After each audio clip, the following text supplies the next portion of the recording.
Evening, everyone. I do these live streams. I try and do them once a week, and I start off talking about my week and what I've been through, the, what's changes, um, challenges and hurdles that I've gone through. Basically, plotting my progress as I'm going through this healing. This is a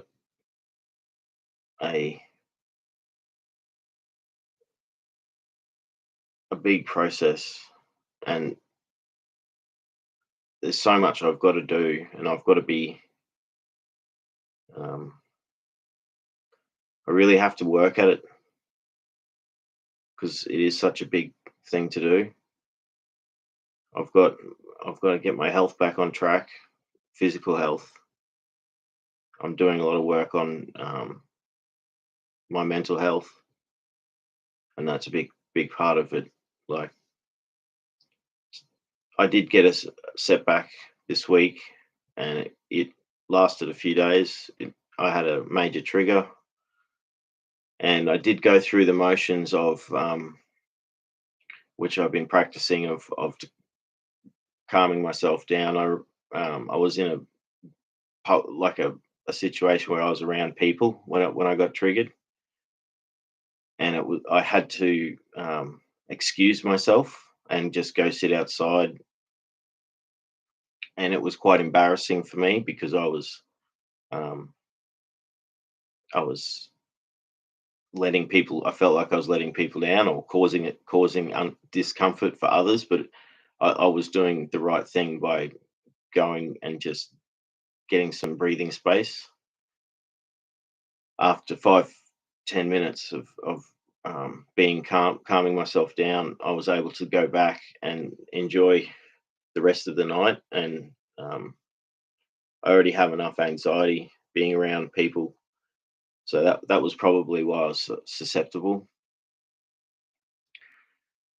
So I was already anxious. So that was a setback, and I did lose a few days because of it. And I'm not going to be upset at myself for that.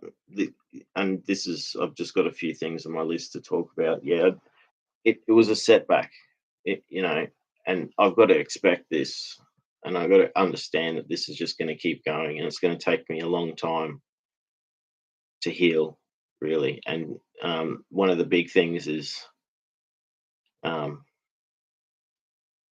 just not giving up, just keep going, even if I have these setbacks. And I know that I'm not. I don't want to. You don't. I don't. I don't want to have these things happen just because I've got a negative outlook. I've just got to accept the fact that they're just going to happen from time to time, and they're a part of life. We all go through setbacks, and I'm trying to do so many things, but I'm trying to do it in a way where I'm not giving myself too much expectation or try to do too much all at once. But I still have all of these things that I have to do. So when I have a setback that lasts a few days, I do feel upset. Like it really upset me, and I lost a few days. So I mean, and I've talked about how journaling and writing poetry and things like that can be a great release. And so um, I wrote this today, just thinking about my week. You know, um, today I lost a day. That is nothing new. I stayed calm and rested. The day turned into two. I was triggered bad, in a way so unfair. The gaslighting is sad, from their own guilt. Such a deep personal attack. My feelings neglected, their minds infected. I won't get them back, or even get mad.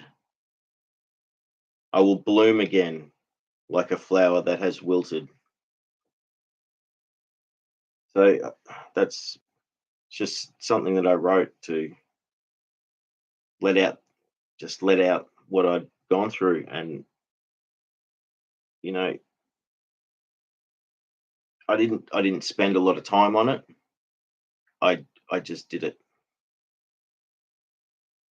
And I that's the power of journaling, is it um gives you a chance to let those emotions out, or let those feelings out, the things that are upsetting you. And they can be joyous things as well. So that wasn't really something like it sort of rhymed maybe in bits. Felt like it was like a poem, but it was just more like just me letting it out. And it did that. It worked. I felt better afterwards. So I'm getting better at dealing with triggers. Um, it's something I have to expect. It's just gonna. It's gonna. I'm always gonna get triggered. It's always gonna happen. Even I think after healed to almost where I could say I feel like I'm healed, it'll still happen. It's still going to happen. So I do have to expect that when these things happen, I have ways to deal with them. And that, you know, for me, this week was going to ground, and basically, I I lay in bed and I tried to just go through the calming practices that I'm learning, but I wasn't. I was too upset. Like it was something that really upset me. So I just had to just be and allow it to pass.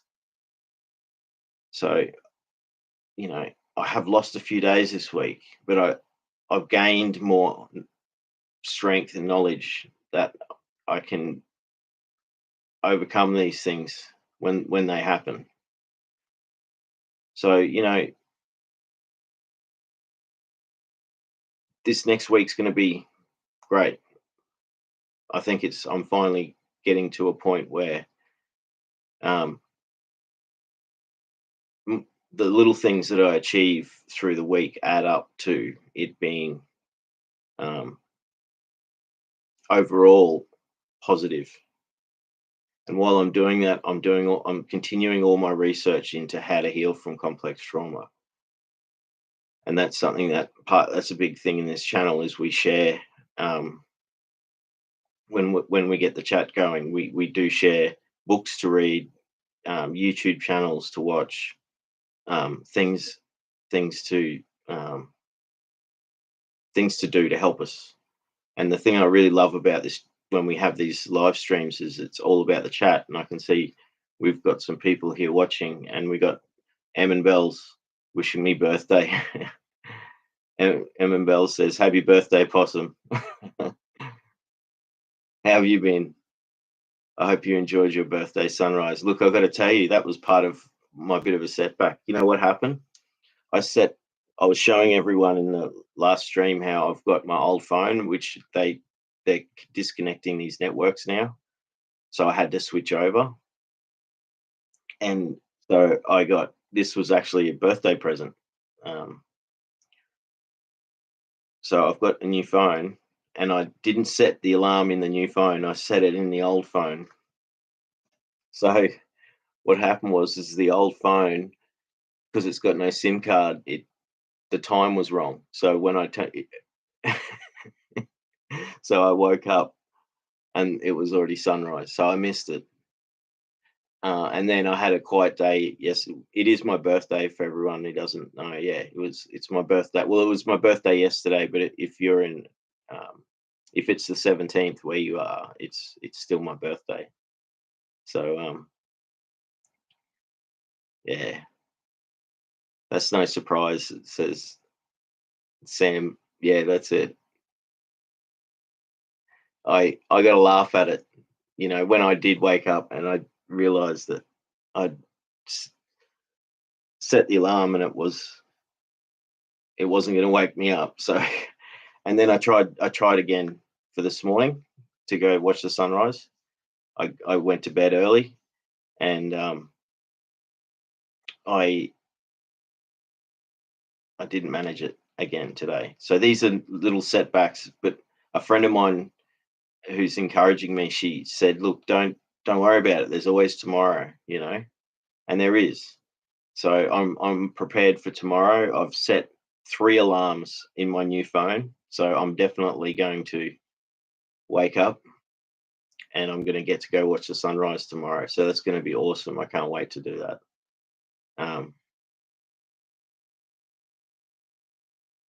Sam Likes Fruit says, whenever I plan to watch it, I sleep through. Yeah, it's such. I mean, I love. I probably end up seeing more sunsets because it's easy. Excuse me. It's easier. Um, but this is something that really I get so much joy and I get nourishment from doing this. It's such a special time of day being there, and then afterwards you've got the whole day, and you've had this energizing experience, and so I'm not giving up. I'm just going to do it tomorrow. So these are setbacks that I'm not going to dwell on. I had some really awesome news too this week, through the Association, that I'm connected with for my role with my mum. I'm getting coaching to help me be a better carer and work through problems. But they also referred me on to a job assistance program.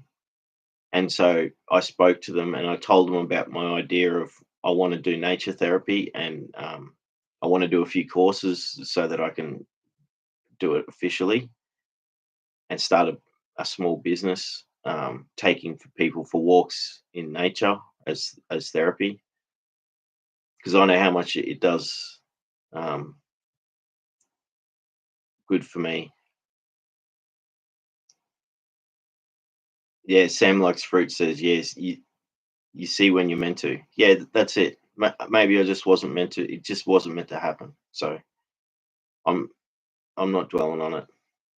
But I got this contacted by the assistance program. So I'm going to have someone who's going to guide me through this whole process of what I want to do to what I want to achieve, and they're going to even help me maybe pay for some of the courses, which is really important and for me because I'm very limited in funds.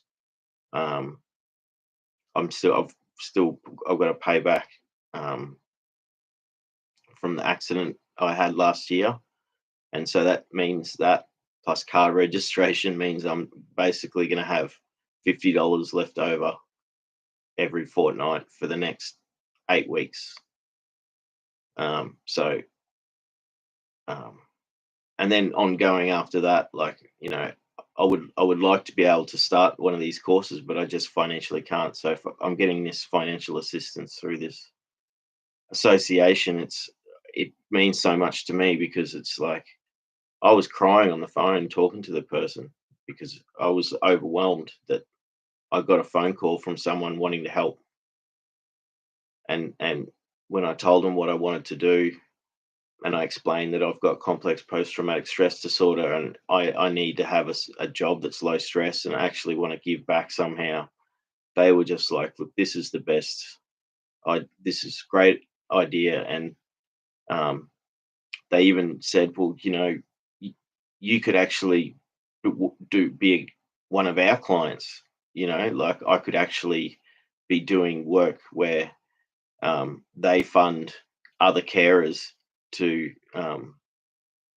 be able to take respite afternoon, go watch the sunset or a bushwalk or something like that. So it's just amazing. Like it's like the universe is just I'm putting it out there to the universe that I'm wanting to do this thing, and it's giving me back. So I love it. Like but I have to really keep on to slowly bit by bit because I'm trying to do the healing. I'm also caring for my mum, which isn't too difficult at the moment, but there's very soon it's going to become difficult again. Um, it's still it's my job at the moment, but it gives me time to heal from what I went through last year. It gives me time to do these courses, and now I've got people who are going to mentor me, coach me through this process, and even help fund me to get what I my dream. It's like a dream. I want to do this. You know, Sam likes fruit says, yeah, that's a really good idea. Much better than traditional therapy, sat in a chair and in a box or room. That's exactly right. How good is that? And um, for me, if I can do it in a way where we don't even have to call it therapy, we can just call it nature experiences. So it's um, or, or or guided walks. But I like the idea of, instead of saying therapy itself, to say um, nature experiences, reconnecting with nature. It's really exciting. I feel like if I can get my health on track. How you going, Kat? Good to see you. Awesome to see you.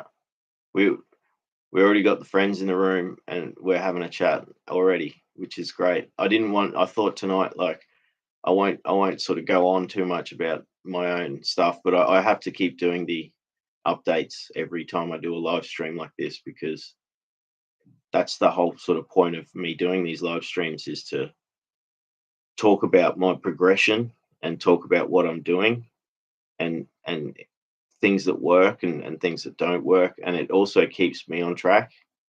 Um, I managed to cut drinking alcohol right down, and then I had a thing where I was going to completely stop, and then I did had that horrible experience this week, and I had 2 days where I drunk on both days, and I I'm not going to be I'm not going to be hard be too hard on myself over this. I'm going to just go, well, it was a setback, and I've, I'm going to keep doing this stuff. So, and I was just Cat just joined. I was just explaining how I missed out on seeing the sunrise because of my alarm, and you know, and and they're like, well, it just wasn't meant to happen that day. And so hopefully tomorrow, I've got my alarm set already. I've got 3 alarms set, so that if I don't wake up from the first one, 2 minutes later, it's going to go off again. And then, I've already I've got the batteries charged. Before I go to bed tonight, I'll have everything packed and ready so I can just go. But I don't really have too much. I wanted to talk about, like, I thought we could get into just having a conversation, because that's what I love about this live stream, is that I'm sitting here talking, and then people are talking to each other in the chat, and we just get onto topics, you know. Um, but yeah, I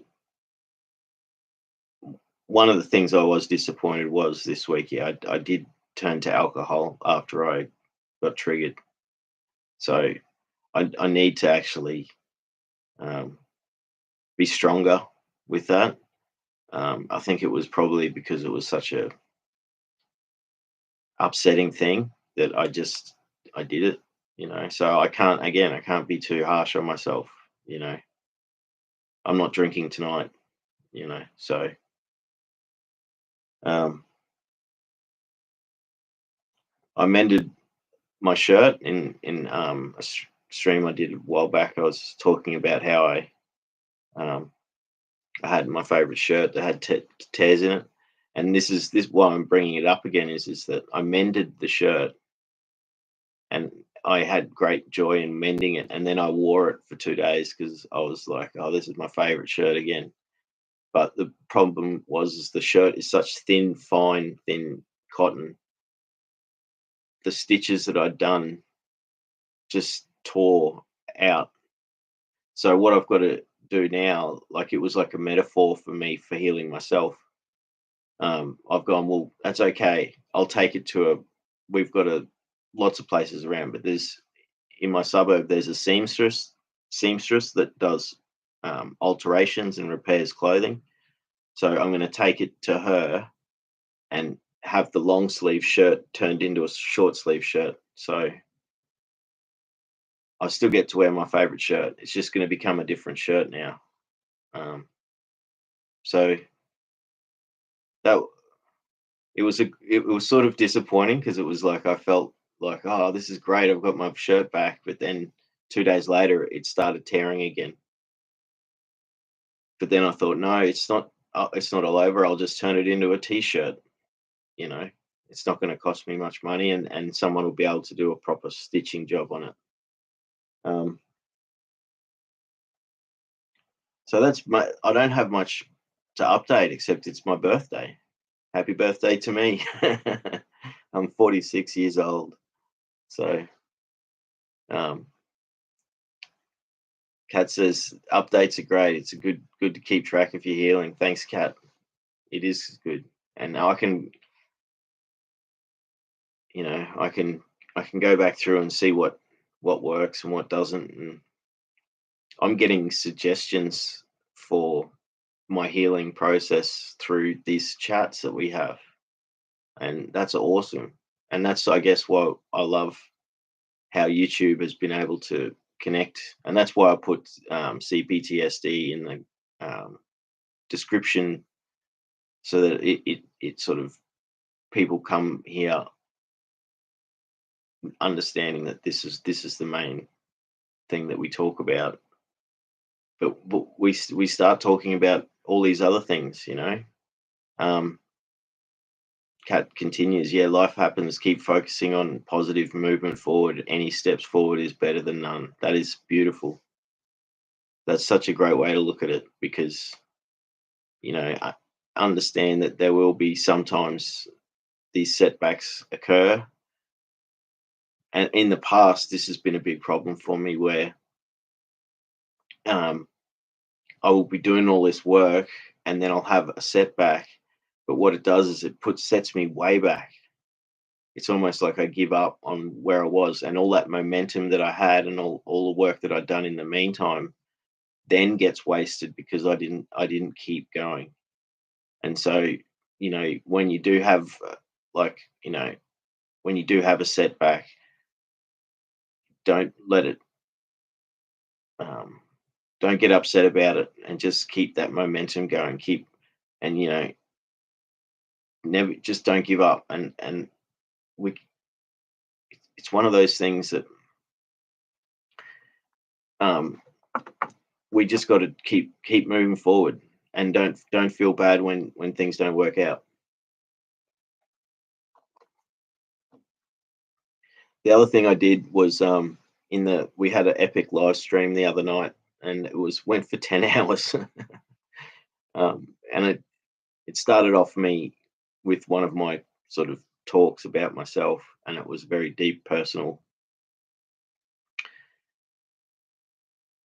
During the talk, I went through. I think I talked about this old couple for an hour, and I said that I used to work for, and they're lovely people, and that's suffering dementia, and they gave me a lot of chance to work for them at a time where I needed work that I could. I was pulling back from my job. That was when my life was sort of crumbling. I contacted them today. I gave them a call, like I said I was going to, and they loved to hear my voice, and it was great to have just a short conversation. And they said, so when are you going to come over and see us? I said, I'll they told me what days this week they're going out and stuff, so it might be tomorrow that I catch up with them and sit in the sun with them, and while they eat their breakfast and have a chat. So that's great that I'm following up on these things. Another thing that was suggested in live stream, a couple of live streams back, that I think it was Johan said do cold water therapy, and I said I'm going to do it, and I went and got one of my flippers and showed the screen. I was like, see, I'm gonna go swimming. I'm gonna do it. I'm gonna go swimming in the lake. But that was a setback because we had rain, all this rain through the week, so you can't go swimming in the reservoir when there's like rain because it washes all the bad stuff into the water. So what I'm going to do is I'm going to do cold. I'm going to do cold showers, and that's scary enough. So, but it's something I can do, and I haven't done it yet. But I'm going to try this cold water therapy. Kat says, "I'm so glad you caught up with them. They would have loved to hear from you. Good stuff, making it happen." That's Thank you. It was such a great thing, and I felt so bad for so long because I felt like I'd neglected them, and I've made that initial contact, and now I'm going to go and visit them in person in the next few days. So that's awesome.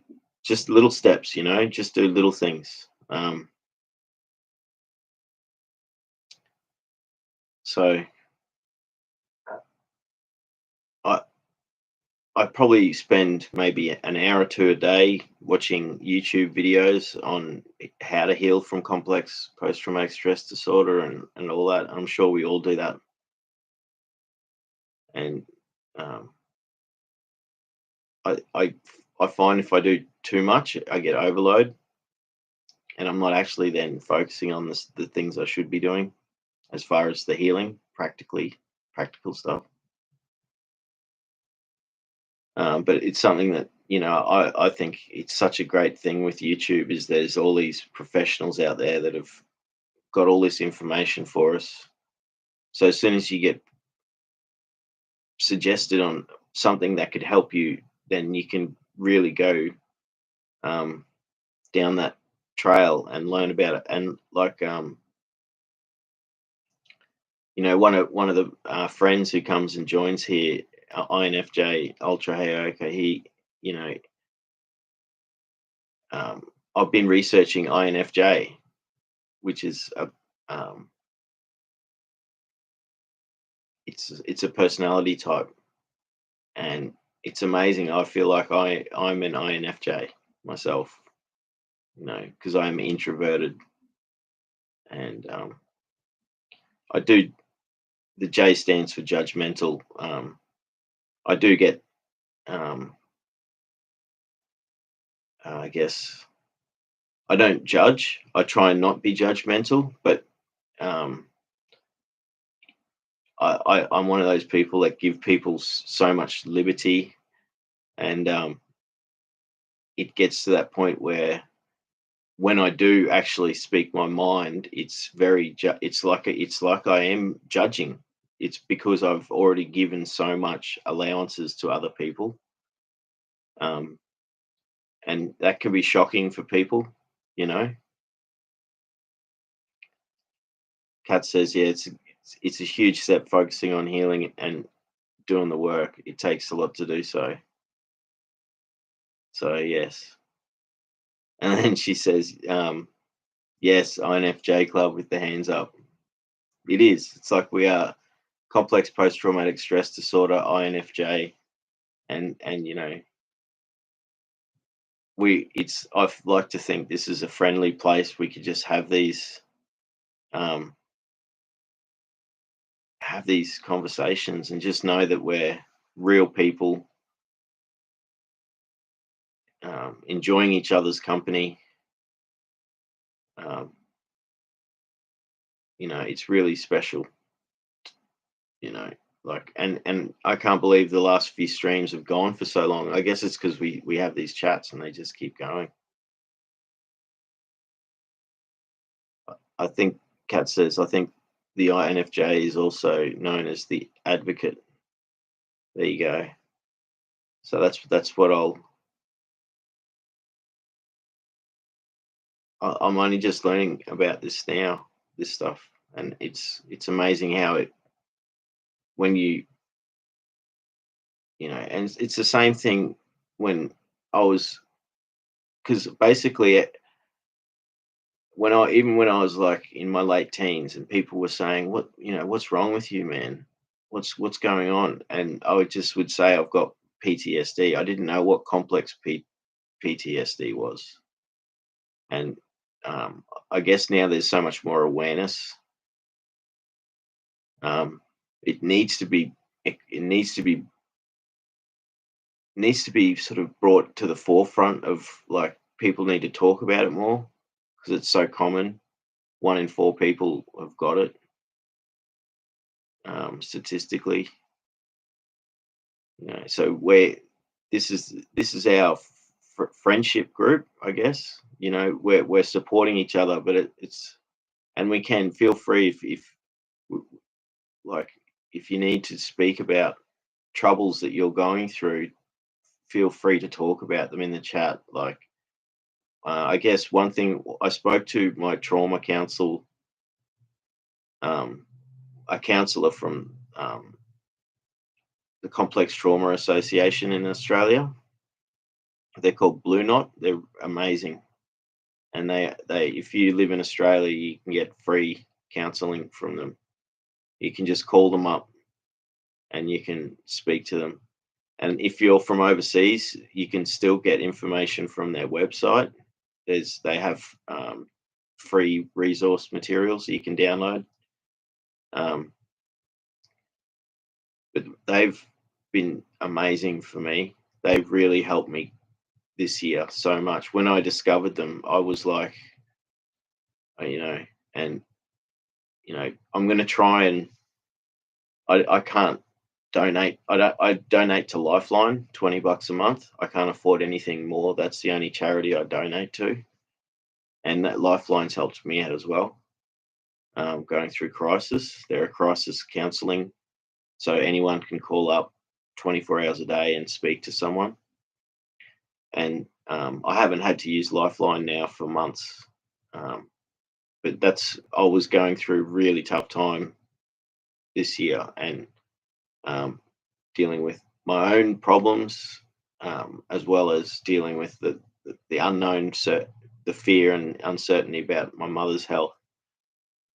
So I was calling Lifeline like every couple of days, and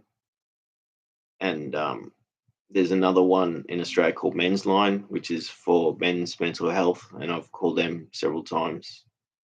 We also have, the other one is Dementia Australia has helped out a lot for helping with me with dealing with my mother's condition. Um, but going back to Blue Knot, um, I believe I bought one of their books, which I've almost finished reading, called Talking About Trauma. And I believe that it should be made available free at some point, because it's such a crucial thing for that everyone should be able to just read this book.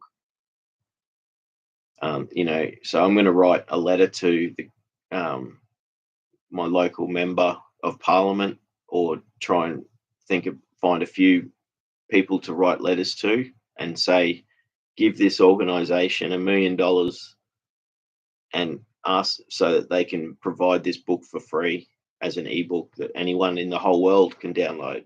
It should be available for everyone because it's so valuable. And I talked to them about how I have these chats, and I asked them, I said, what should I do?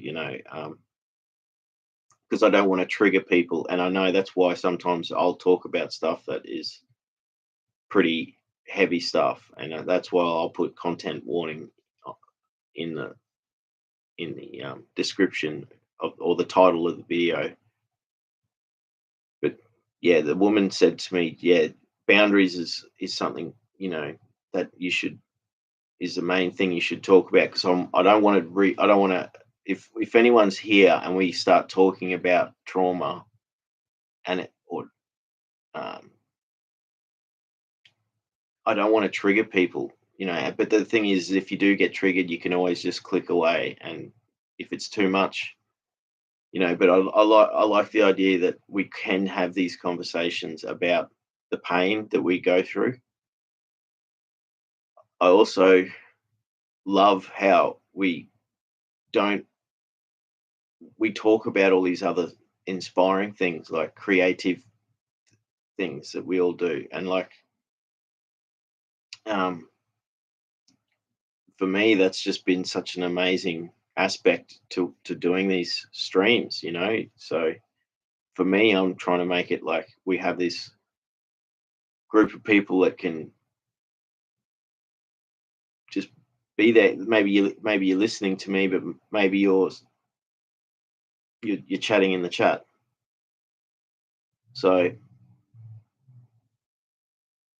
and I'm not typing into the chat because I'm here with the microphone. But yeah, it has been a big week. We had this epic. It was 10-hour live stream the other night. It started off. I was only going to do half an hour, tell my do my piece, and then I didn't realize that it was going to start a chat, and then we kept chatting, and then we just kept chatting. And you know, the coolest thing is, like, I was just winding down the stream at the end after 10 hours, and like right at the end of the stream, when everyone was sort of saying goodbye to each other, um, I um, that someone joined who lives, you know, 100 k's away, less than 100 k's away, and it's like, oh, what's going on here? And I just explained we just have these great chats. It's like we're sitting around a fireplace and um, chatting to each other, you know, and and um, he he might he might be one of my trial bushwalking nature therapy clients where I'm offering for free so I can learn how to do it. So just out of nowhere, right at the end of this 10-hour long stream, which it was like it, we're into we're so deep in conversation that I'd completely forgotten it was become my birthday. It was like an hour into my birthday, and it was like, and then everyone was wishing me happy birthday, and so it still is my birthday today. Technically, if you're in um, America or somewhere like that, um, it's still the 17th. So, but yeah, I had a nice birthday. You know, for someone who's an introvert like myself, you know, I didn't even want to have when I turned 40. I didn't want to have a birthday party, um, and you know, I'm not that sort of person. Although when I'm the sort of person, I'm introverted and I'm really quiet and I'm isolated. I spend most of my time alone and have done for a long time, even though so work was my only opportunity to really meet people, and that's what I love so much about these doing these streams is I get to meet people and make new friendships. You know, everyone who's here now are lovely people, and we all have great chats with each other. So I think the what what happens is we somehow we get onto topics, and then once we get onto a topic, it'll go on to another topic. So I'm sort of my mind is a little bit blank tonight. Like I'm wondering how do we get okay, I'll get the chat room going. I'll say, so there's people here now.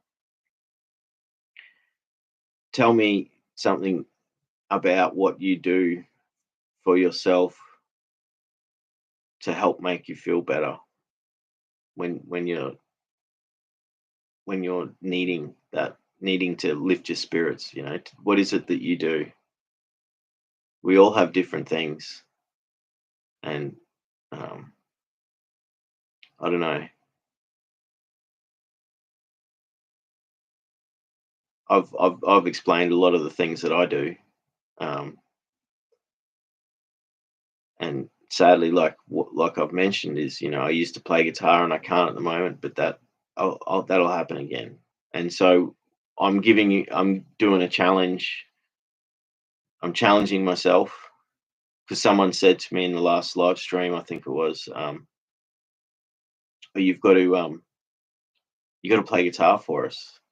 So I'll do that one day. I got to start by picking it up again and practicing and playing for a while. But I've already picked a song I want to learn. Someone that comes to this channel, she shared me with me this song, and it's a really beautiful song. And I was like, well, I'm going to learn how to play this song, and then I'll play it, and that's going to be like my see. I like to keep doing this, giving myself challenges or things to do. So, and we can only do so much. So, yeah, here we go. Kat's got a response. Yeah. So, in answering my question is, what do you do to help? What helps you, and what nourishes your soul, as well as stuff that you can do when you've been triggered, or you're going through flashbacks, or you've had a bout of depression, or whatever it is that's kicked in. So what do you do? And so Kat says, listen to music and photography help lift me up on those bad days. It gets me out of my own head. That is awesome, and I love your photography and your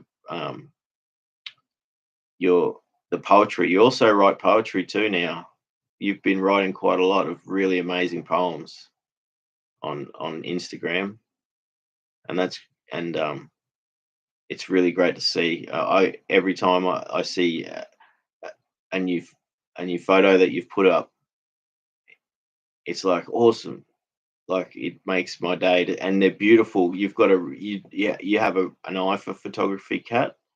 You know, you take really beautiful photos, and you capture like beautiful moments in nature.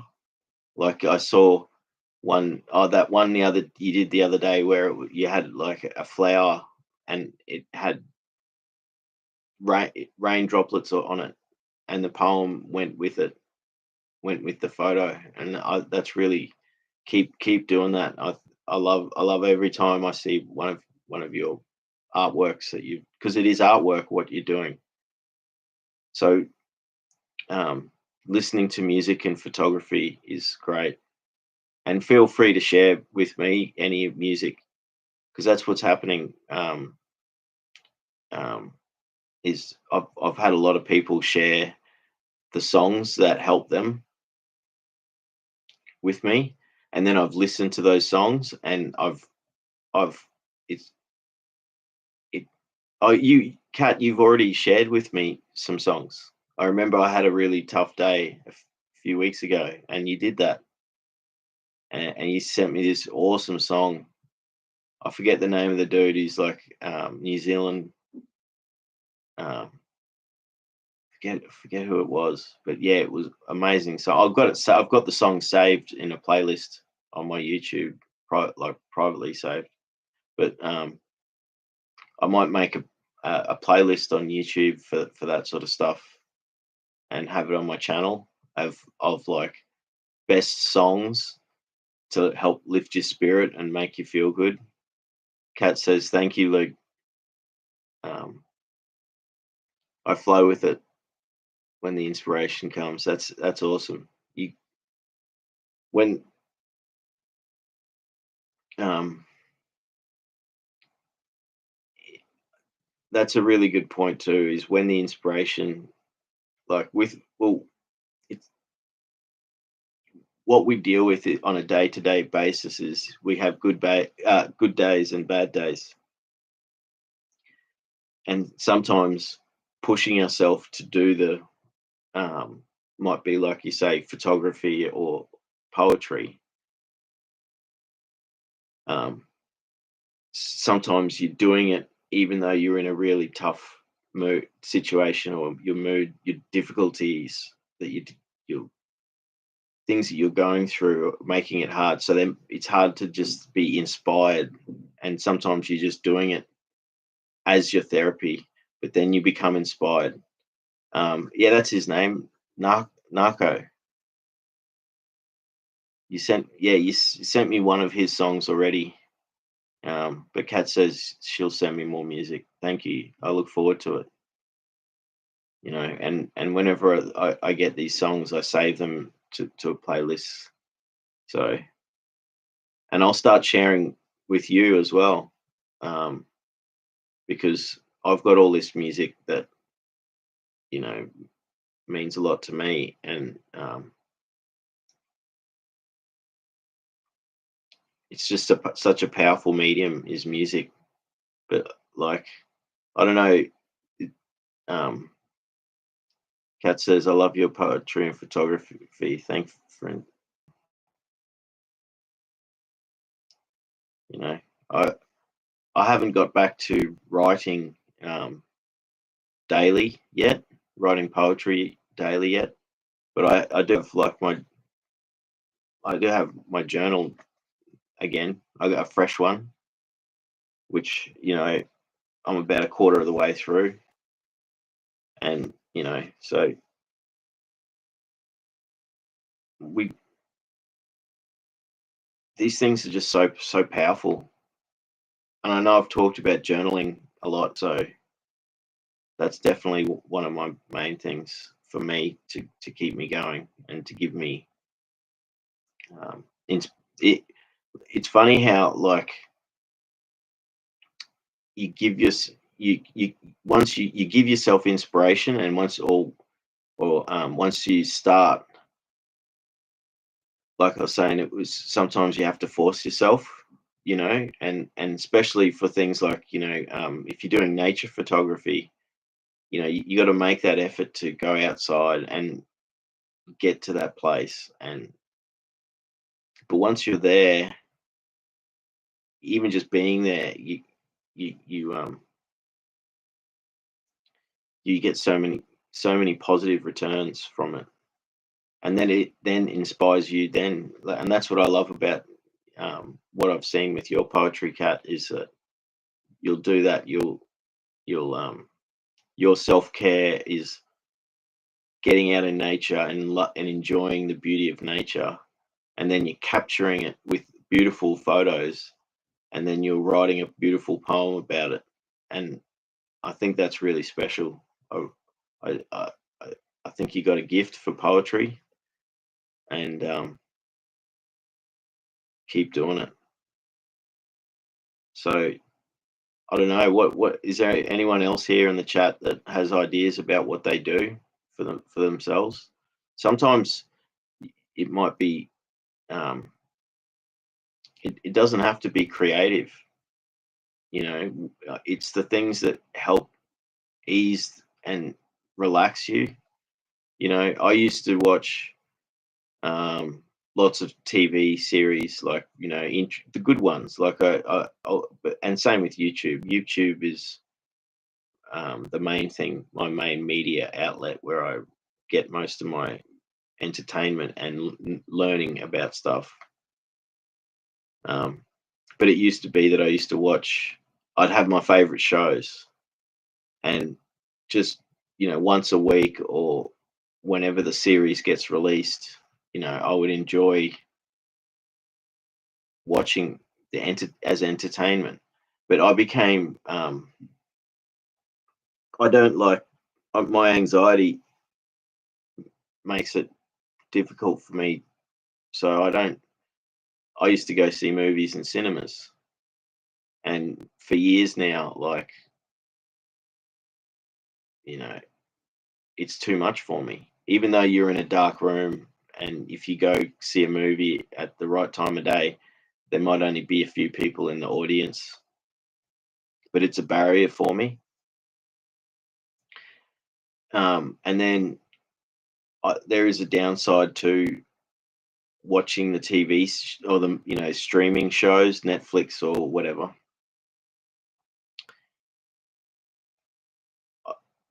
Going through pain and depression in my own life, it would be triggering to watch these shows, because it would make me upset, especially if they were romantic stuff. And so then I'd watch crime thrillers sort of thing, and then I got over that because it's like they all became a little bit too dark, and there wasn't substance to it. Um, so I felt like I wasn't actually putting the nourishing stuff in. But because I've stopped watching series, and um, I'm sort of missing out on that simple pleasure of entertainment. Um, and like I was saying, on YouTube, I spend most of my time watching videos that are to help educate myself in with psychology and healing from CPTSD and all that stuff. So I'm spending so much time um, using YouTube as a great educational tool, and so it is my entertainment. Kat says, yes, immersing yourself in nature is so healing and inspiring. It's recharging. It's in quiet places that the small things become loud, and you notice all things that are often overlooked.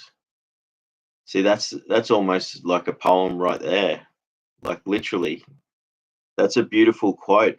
That's the sort of thing that should be written somewhere on a thing, because it is immersing yourself in nature is healing and inspiring.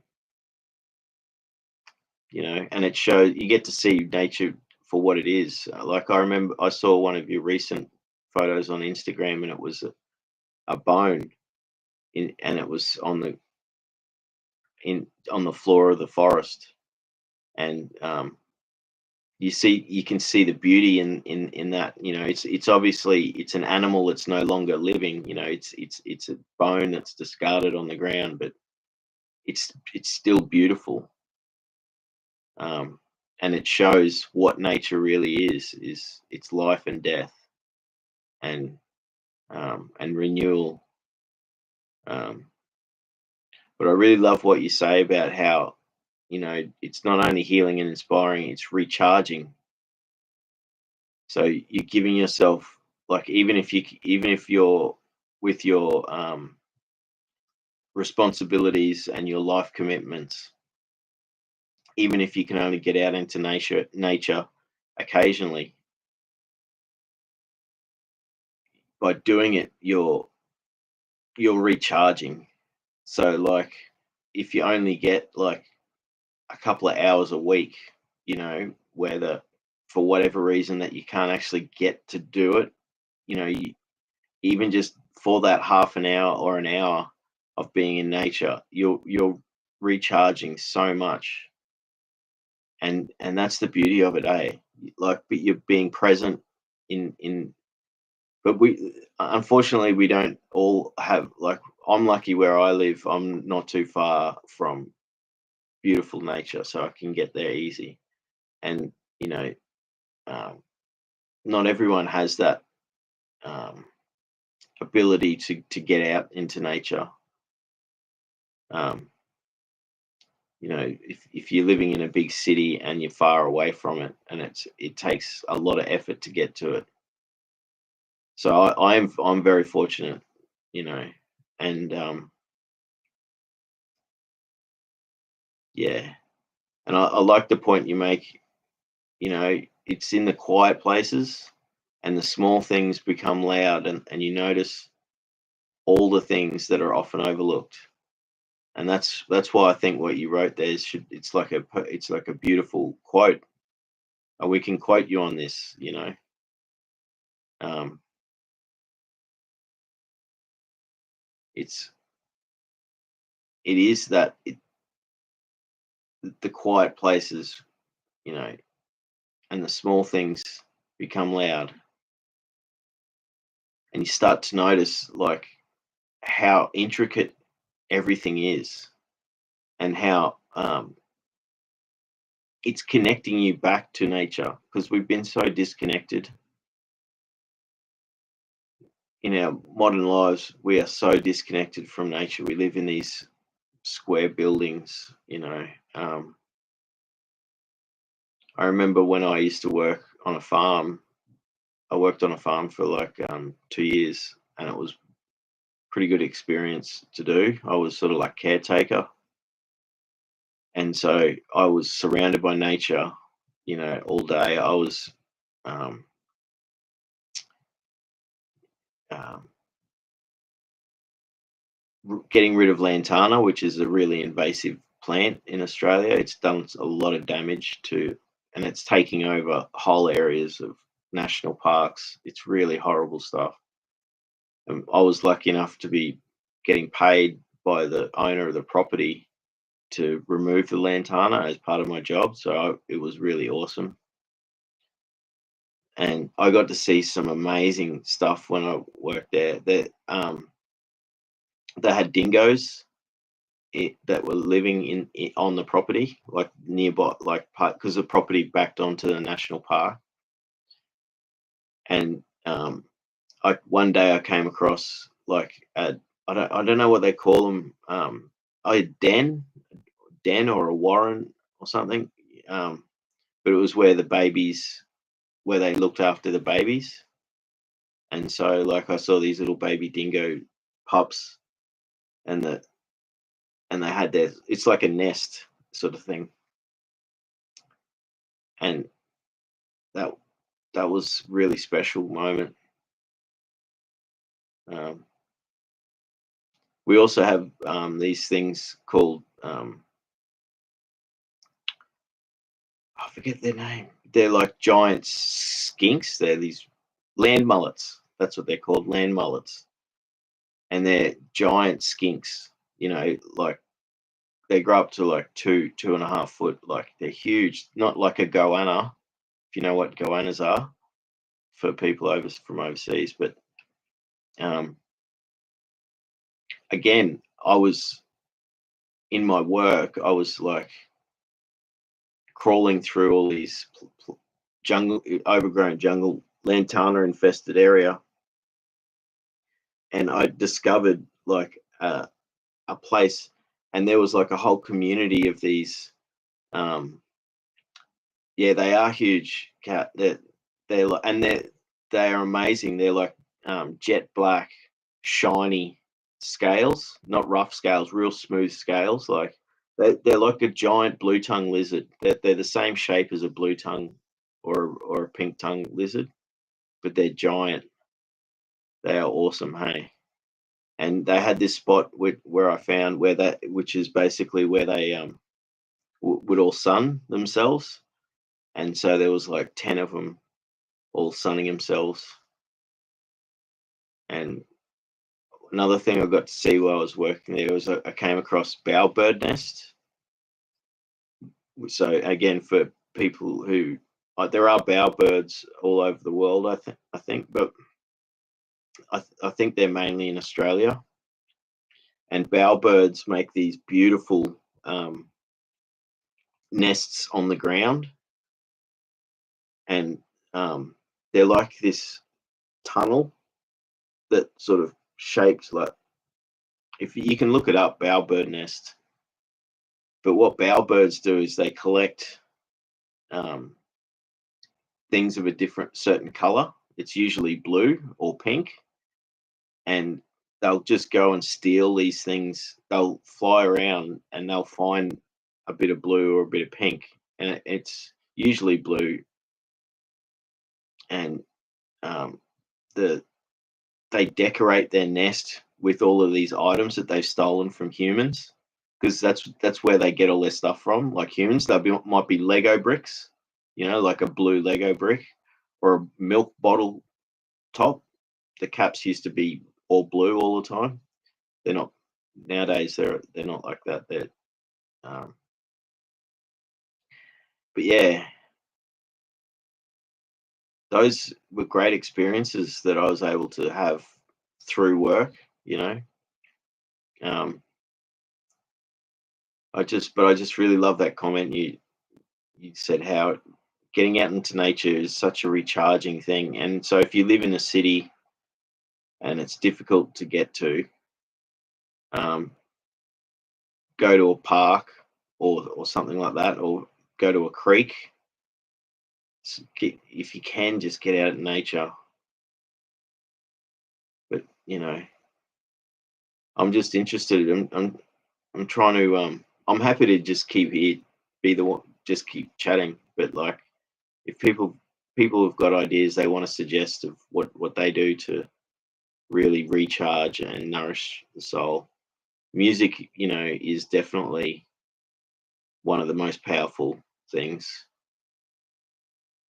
And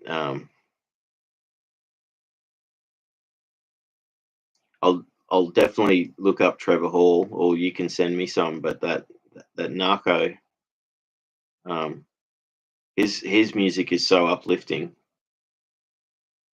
So I listen to a lot of sad music as well, like or bittersweet music, and there's therapy in that too. Um, Especially if you've got something, if you feel like you're alone in what with the pain and the trauma. Well, I do, and you know you can't just call someone and say, "Oh, look, I'm really upset at the world. I'm upset with my life. I'm upset with or even if you have friends that you can do that to with, you can't really do it that often. It wears them out. And Kat says, "Yeah, sad music is my jam." Lol, that's awesome. It's confronting. Oh, comforting. Sorry, it's comforting. Yes, that's exactly it. Sorry, I keep saying sorry. I say sorry constantly. It's one of my habits. I'm trying to stop doing, but I'm getting better at my communications. Ever since I started doing these live streams, my first one was just like I could barely speak, and now I'm able to just speak. And but yeah, sad music is my jam too. It is comforting. Like um, you can literally cry to it. Like if sometimes sad music will make me cry, but you can sort of cry or let you can feel your heart and you can feel your emotions. Um, just sort of it is comforting because it's not like you're wanting to. It's not like you're listening to the sad music um, to acknowledge the sadness, but it's not making it worse for you. There is sad music that is there is a line. I'm a big Elliott Smith fan, and um, he was a very troubled person, and his music is some of the saddest music, and there's so much pain in his music. But he suffered complex post-traumatic stress disorder himself, and he self-medicated with some heavy drugs, and he did end up self-deleting, which is a very sad story when you have that for someone who's touched so many people's hearts. That he couldn't hold at one point in his life. He couldn't hold on. He couldn't keep going, and it sort of makes it makes his music eerie in that sense. But you could hear his struggles. You could hear the pain, and a lot of he didn't always write sad songs. He also wrote a lot of happy sort of songs.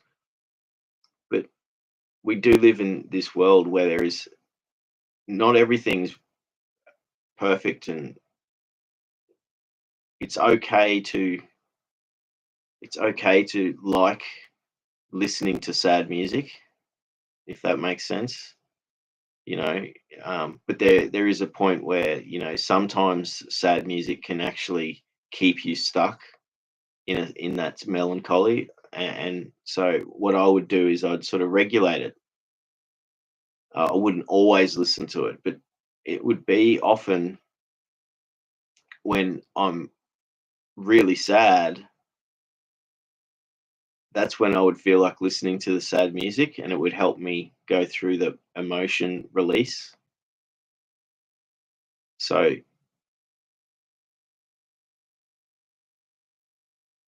it's such a powerful thing, music, you know, and I'm sort of glad I'm slowly, bit by bit, getting back into listening to it, and that's thanks to friends from this channel sharing music with me. That means, and also means a lot to them.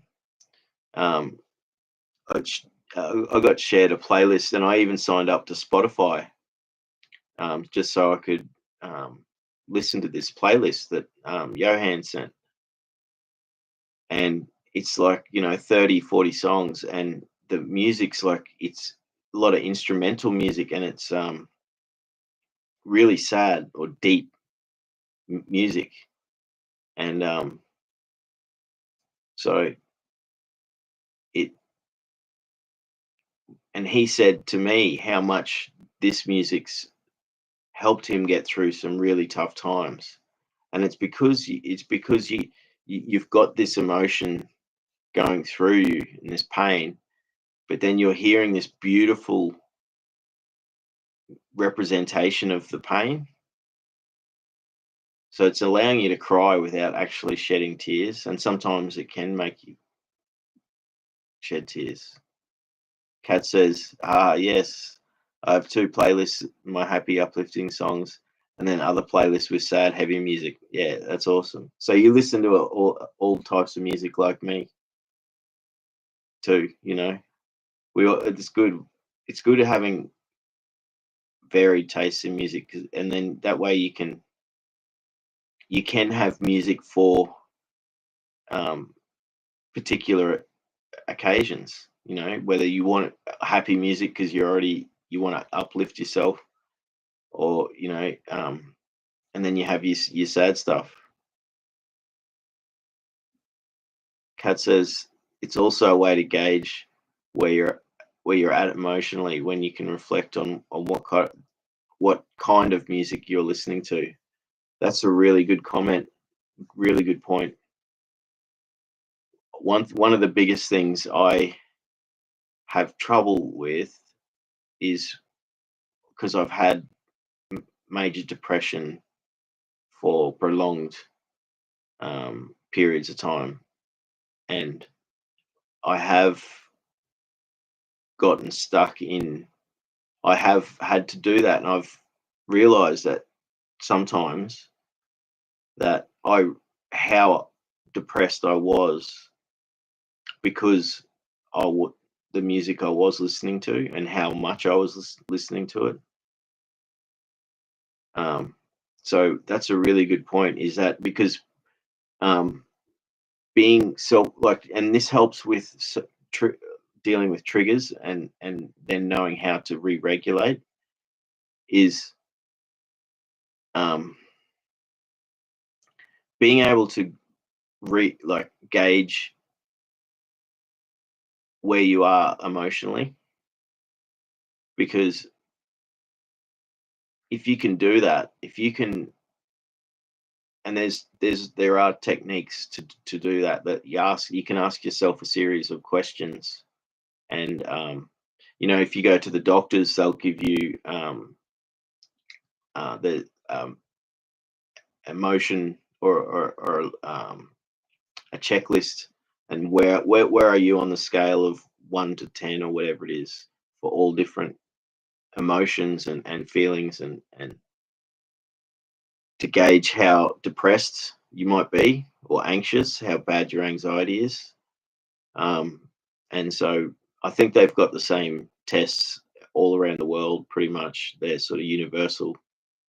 Um, I forget what they call them, but they're a way to gauge how depressed or anxious you are, um, your emotional state. But so that's a really great thing, if you can use music as what you're listening to gauge, because then you can, if you go, well, I'm stuck in this, I'm because for me, with depression, it goes through cycles, up and down, and um, they can be stretched out long cycles, and they could be mild. So I've had anhedonia, an- anhedonia, I think it's called, where it's mild, it's very mild depression, but it means that you're not really severely depressed, but you can't be made happy, you can't feel happy, things can't give you joy, like you don't enjoy eating, even like you may have enjoyed cooking, um, but then this mild depression, it gets you sort of stuck in this state where you don't get joy out of eating. And the same thing, like you can't, I've had mellophobia, which is an extension of that, where um, I couldn't listen to music for long periods of time. And that's why I'm so grateful to have you people sharing music with me. And this is getting me back into the regular habit of listening to music. And the more each week that goes by now, I'm listening to more and more music, and I'm listening to all this new stuff because it's being shared with me from friends, these newfound friends. And I'm so appreciative of that. It's because for me, music is my most core beloved joy. And that's the saddest thing is that my anxiety prevents me now from going to see live music. Like the thought of going to see a band now and being in that public setting is just, I can't even imagine it. I'm scared to think of it. And yet it was the thing that has been my most beloved thing throughout my whole life. As soon as I was old enough, even before I was turned 18, I used to go to all ages shows. So whenever touring bands played, they would often have all ages shows. And so even as an early teenager, I was going to see rock concerts, on my own or with a few friends. And then I used to go to a folk festival every year for like 28 years or something. I went, that, and that's music festivals, especially like folk festivals that have got music from all over the world, are amazing. And that was my passion. And I've got so much anxiety now, I can't even imagine ever going back there. You know, you would have heard of the folk festival, Cat, because you lived in Queensland. And there's one in there's I mean, there's folk festivals everywhere, but this one in Queensland's massive. Um, Kat says, I miss live music too. It's been 2 years for me. I miss it so much. I, I I'm with you there. I miss it so much. It used to be the thing I used to love. Even I used to go to I used to go to gigs and concerts all the time on my own. and it didn't matter. Like for years, like that was a big thing for me. And so even like um, I, 3 or 4 nights a week, I would go see live music, and I used to love, and all different types of music too. You know, some would be, um, you know, um, dancey, um, a lot of instrumental stuff and experimental stuff. I used to go see a lot of experimental sound art, noise music, and experimental music, which is really one of my favorite genres. Um, yeah, Kat says, was that Woodford? Yes, Woodford Folk Festival, such an awesome festival. It and I used to volunteer there for many years, and I did it all different departments. And actually, that this hat, I scored this hat up there. I should have given it into lost property, but like a couple of years ago, I had done um I volunteered like 3 weeks. It was 14 days straight, but then I used to go up there and volunteer a lot, but I can't go anymore because of the anxiety. But yeah, I did this thing where I fixed up after during COVID, and um, they actually didn't have the festival one year, um, and then so they were wanting to get it all happening again, and so I was going up every week, every fortnight. It was for a period of like 6 months or so, like in that year before before they could have the festival again because of COVID shut it all down. And I was part of this group where I was we were called the Warriors, and so there's all different committees and groups that do the volunteering stuff, and they have a community, like one main building there on the festival site. So it's a festival site for anyone who hasn't seen Woodford or know about it. It's they actually own the property, and so they've been planting thousands and thousands of, there's, I don't know, there's over 100,000 trees or something they've planted there, and I've been part of that. I've done tree plantings up there and all that. I can't go to any of this anymore because the anxiety's. Maybe one day I'll be able to break it and go back, but um, yeah. Kat says I wanted to go to that. It looks good. We have WOMAD here, yeah, which is the World Music Festival. Bit of a different vibe. Yeah, that's it. I've always wanted to go to WOMAD as well. I had friends who went down there this year to it. I did go to the um, Adelaide Festival 10 years ago. Actually, it was 2014 when I went.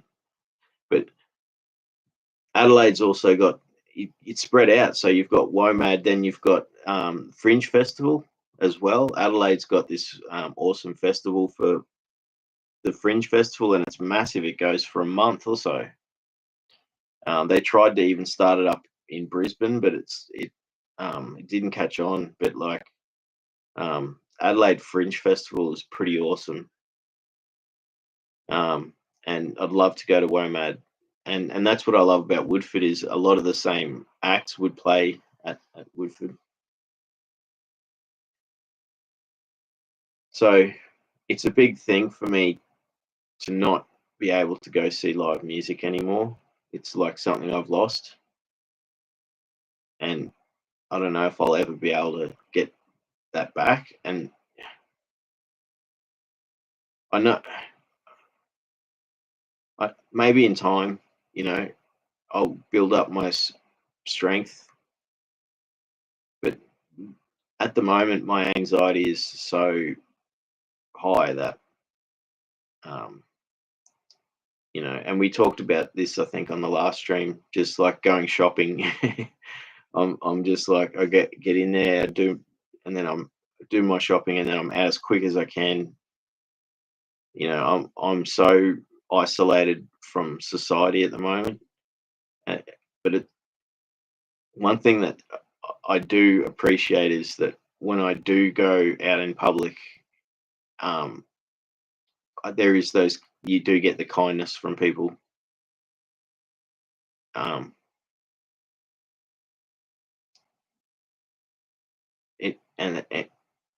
it makes it a little bit easier to to actually go through that process of being in public when it's become such a difficult thing. And I need to work on it. I'm working on I'm working on healing from the complex trauma at the moment, and that's going to be ongoing for years. But I do need to work on this anxiety thing. I can do this here where I'm chatting to the internet and I'm my video, it's me, and um, I can do that without getting anxiety. And um, those, I've like I was saying in previous streams, in the last 2.5 years, I've gotten up on stage. Well, no, in the last 2 years, I've gotten up on stage 6 times and read my poetry or recited poetry. Um, and again, like it's only because it's such a safe, friendly environment. But even then, it's anxiety is the worst thing to have. And I used to not have it. I used to be able to um, be in public and all day long too, and nothing ever bothered me. But now it's so sad that it's gotten to that point for me. So I have to work on this anxiety of being in public. Um, Kat says, yeah, concerts can be overwhelming. There's a lot to take in, which makes it hard, let alone the crowds. That's it. So you you can just be overwhelmed by you can be overwhelmed by the sensations and the sensory things. It's because it's more intense, and then you've got the crowds. So um, it used to be I used to be fine with it, but now it's just like the scariest thing to be in a crowd of people. And and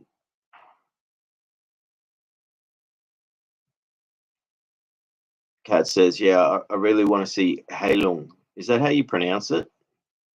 uh, they're from Iceland or something.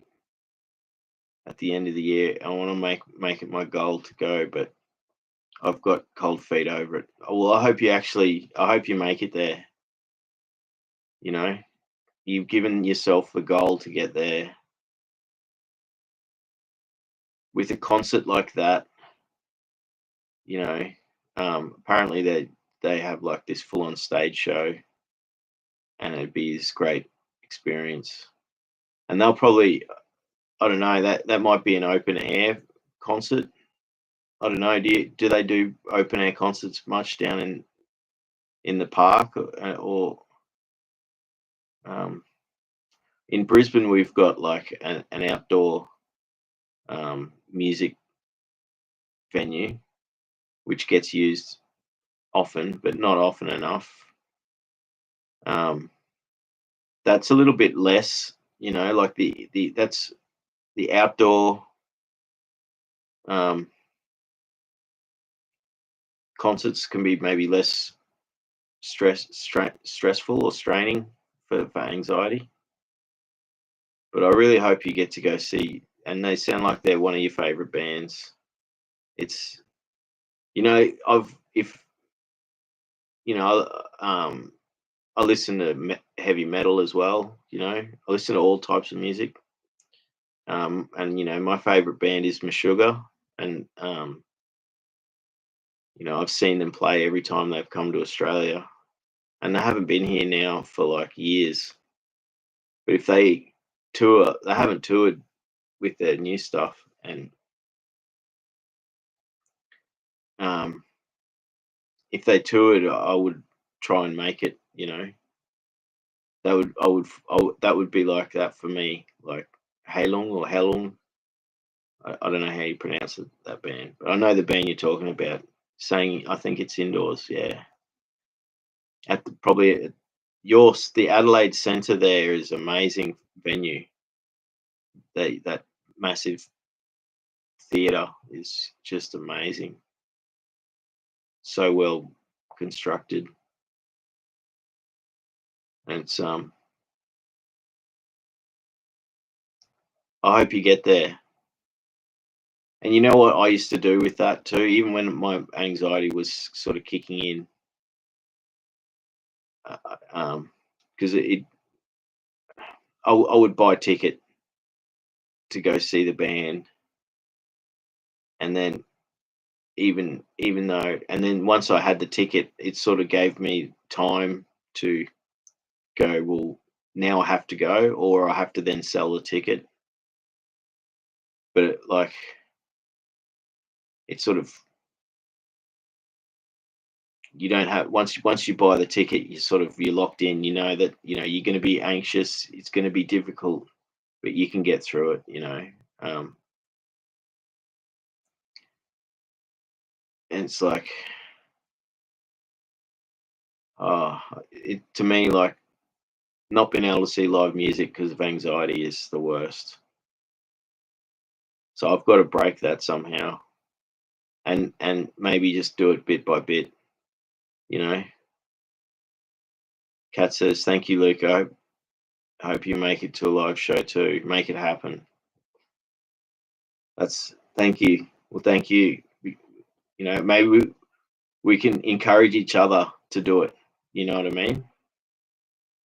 So, um, maybe I can start with, like the main festival the folk festival I was talking about earlier. That's what maybe out of the question for me. Like, too much to get there. I couldn't deal with it, in my current state of anxiety. But they have, and I actually helped start it up. 2 years ago, they they started, but I was helping with the volunteering. They have a monthly folk club up at Woodford. So there's, once a month there's a small, like, it's only there might only be 50 or 100 people there, and but that's when I knew my anxiety was really bad, is because the last time I was up there, um, it was for one of their folk clubs. Yes, we've got this, the big emoji. We're going to do it. We're going to break this isolation and break this fear of that. That's it. I'll see you when you get back, Kat. Just pop back in and out whenever you need to or can come back. We love having you here. But yeah, breaking that anxiety. How do you do it? There's steps. I haven't done any research into it yet, and so from what I understand, with psychology, they have exposure therapy. So, um, start off small and then just increase a little bit more. So maybe for me, I could go see a band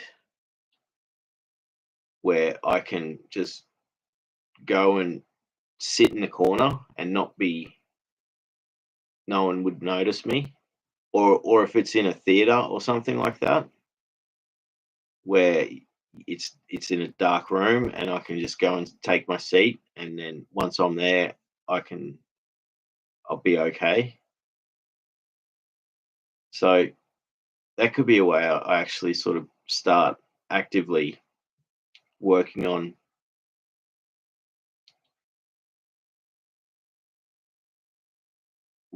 how I can actually break this fear of being in public, especially music, you know. So maybe that's it. Maybe there's in Brisbane there's this series of ambient and experimental music that goes on at one of the art galleries, and I used to go to them for many years. Most of them are free concerts as well. It's really good. And I used to go there for years, and I think I could do that. I think I could actually go to one of those concerts, and but how do I do that when I have so much trouble even just going to the shops, to go to a shopping center, you know? Um, it's amazing how when it really kicked in for me, how much of an effect it has had. Like as soon as I as soon as I started getting these anxiety, and I did have panic attacks a few times whilst I was out in public like that, and it was the scariest thing, and I couldn't understand how it happened because it was something that I'd never had troubles with, you know, like um, I've always have been body conscious, you know, so I get self conscious about my body shape and body weight. I've got a body type, like I developed man boobs when I was growing up, so I got teased a lot about that, and I was overweight as well. But I developed man boobs, and so I always wear a t-shirt when I'm swimming and things like that. Um, I actually broke that. I got so fit a few years ago. I went swimming without a t-shirt because I actually, you know, was comfortable enough in um, my own body image to be able to do that. But it's like I've got a body type that is from adrenal fatigue. It's it changes the shape of your body, so you get fat grows in different places, and that is a result. I well it as a result of having my nervous system being stuck on being wide all the time. I because of and that's because of the complex trauma post traumatic stress disorder, is that I've been stuck in triggered states for, you know, months, years at a time. Like it's not always like I'm always going to be in that state, but I would be almost all the time in that state of heightened, hyper vigilant, hyper arousal, and so my body would be working overtime with adrenaline, and so I'd get adrenal fatigue, but I'd also, and what I only found out a few years ago is that, yeah, when your body is in a constant state of shock for such a long time, for too long, it literally changes your body shape, and you get fat in certain places, and it's strange, but um, I would say I can't. I can't prove it or anything, but I would say that I have that body type because it looks exactly like the shape when you see there's a particular body shape for people who have got adrenal fatigue or an overactive system from adrenaline. And it comes from me, it comes from having the complex post traumatic stress disorder and being stuck in this state of fear and heightened hypervigilant for prolonged periods of time. And it's not good for your body too. This is the other thing. So to for people to really take back and heal from the complex trauma, it's not only going to get your life back, it's going to increase your lifespan, because living in that constant state of stress will reduce your life expectancy, because your heart's running, it's under stress. Everything's under stress, and your stomach, or your digestive system's under stress, and your adrenal system's under stress, and then your parasympathetic nervous system, which is like the adrenal, I think. So you get your sympathetic and your parasympathetic. And so this is what I'm learning, all this stuff now, because I want to not just like I think it's crucial to be part of the overall healing. So if I can learn how to re-regulate when I get dysregulated, like if I'm in that state of fear or anxiety or stressed out state, it's not good for your body, because your body's putting you in that state where it's trying to it thinks you're in danger. So that's why you're getting that adrenaline pumping through your body. So learning how to re-regulate will be a big part of this healing. And then if I can combine that with going from not exercise, like I used to be fit, but quite fit. From my work, it was very physical, and then I've gone through a period in this last year where it's virtually no exercise at all. So I've got a lot of work to do. This is my story. I'm talking about my story about healing, and I'm interested to hear from anyone here who wants to contribute what sort of things that they do. We've Kat was saying how music has been, and getting outside, getting out into nature, key things for her, and I do the same. For me, they're my number one self-care. I'm just going. I'm gonna listen to it again, but I've gone through twice on Pete Walker's book, Surviving and Thriving. And he goes into detail about this, about how it was difficult for him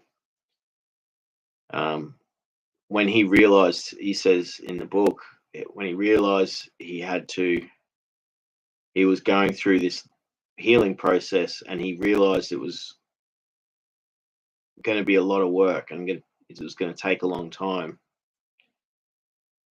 He needed to nourish and heal his body by eating healthy food.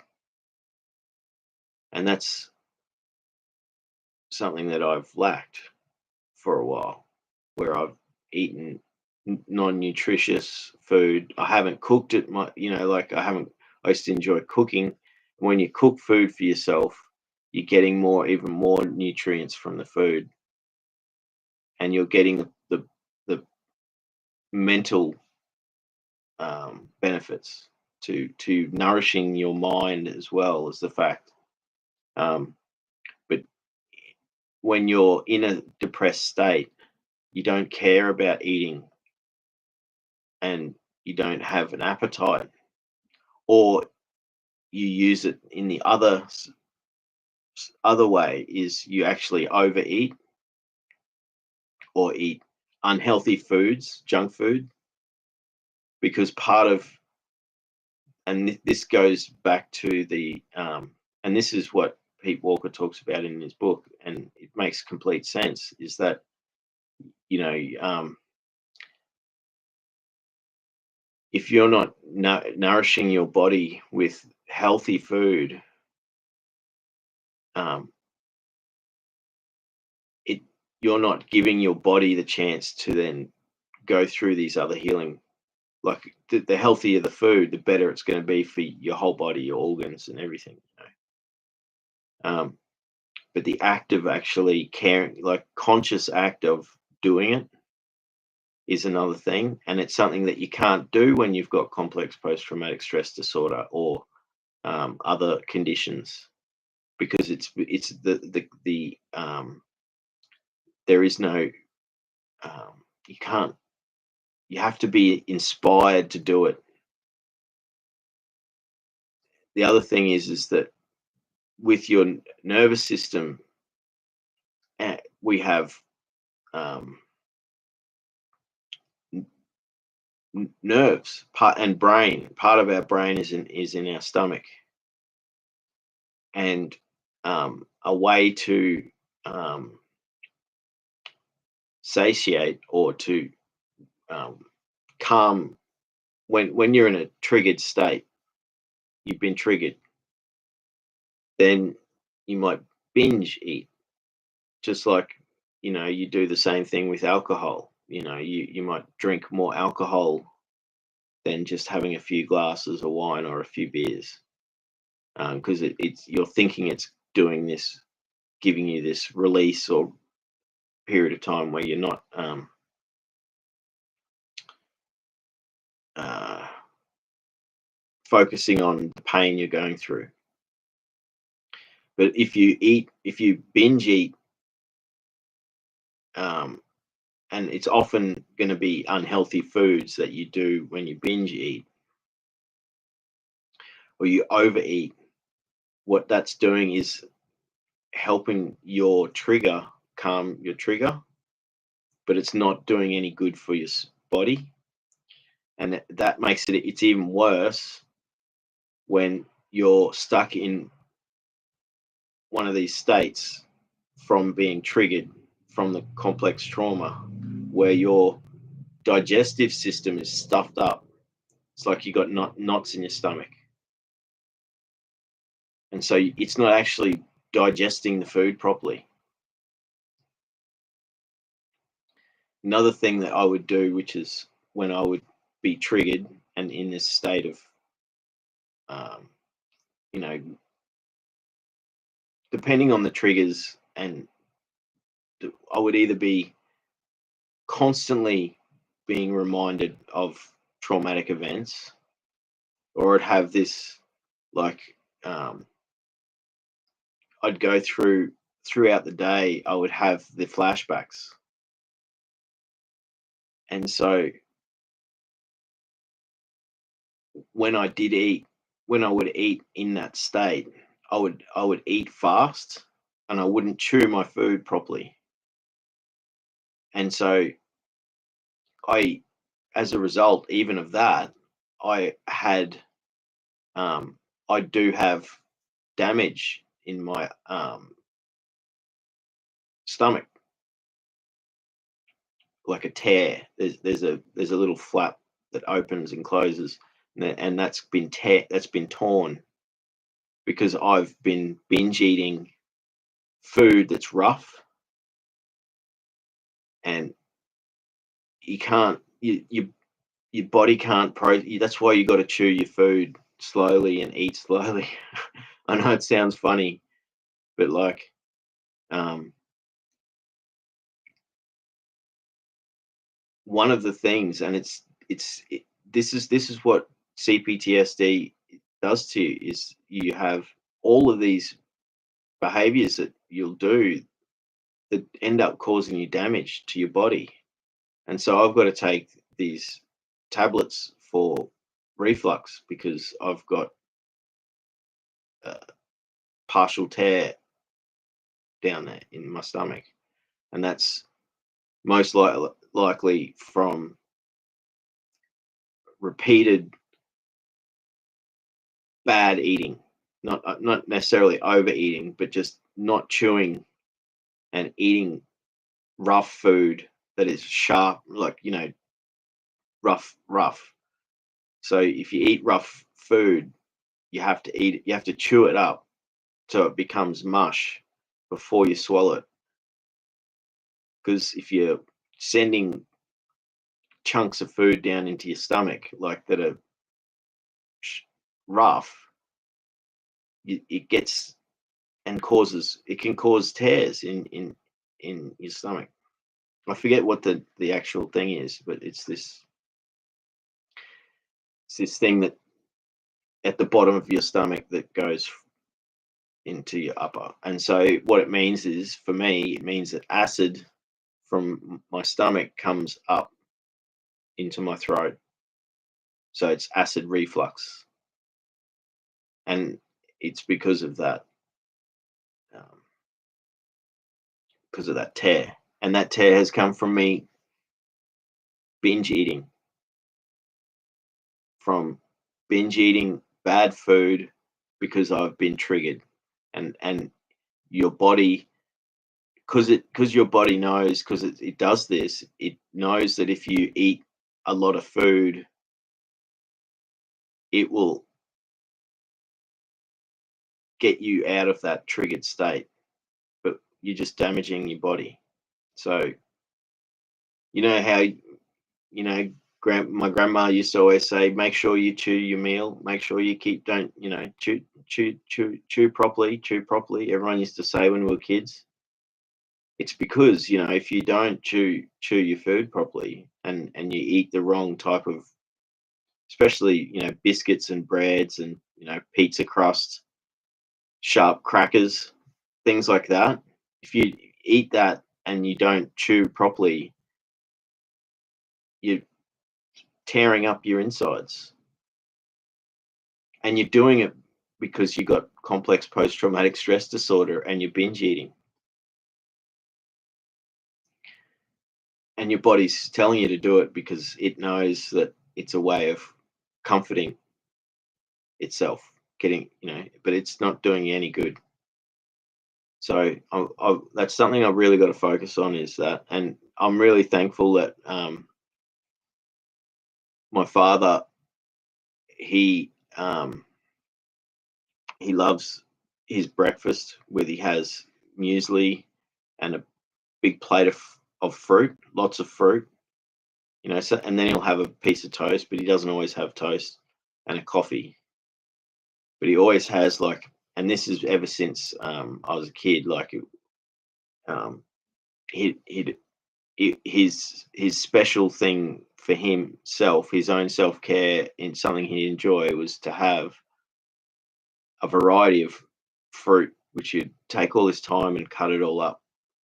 And what he's been doing for me is, he know I was when I was bedridden earlier in the year, and I was worried. I was really worried for myself, and I was saying to him, "Look, I'm really starting to get worried because I haven't been able to, like, break out of this yet." And this was even before I actually was in hospital because of my gastro tear only a few months ago. So I had bleeding in my stomach. But that's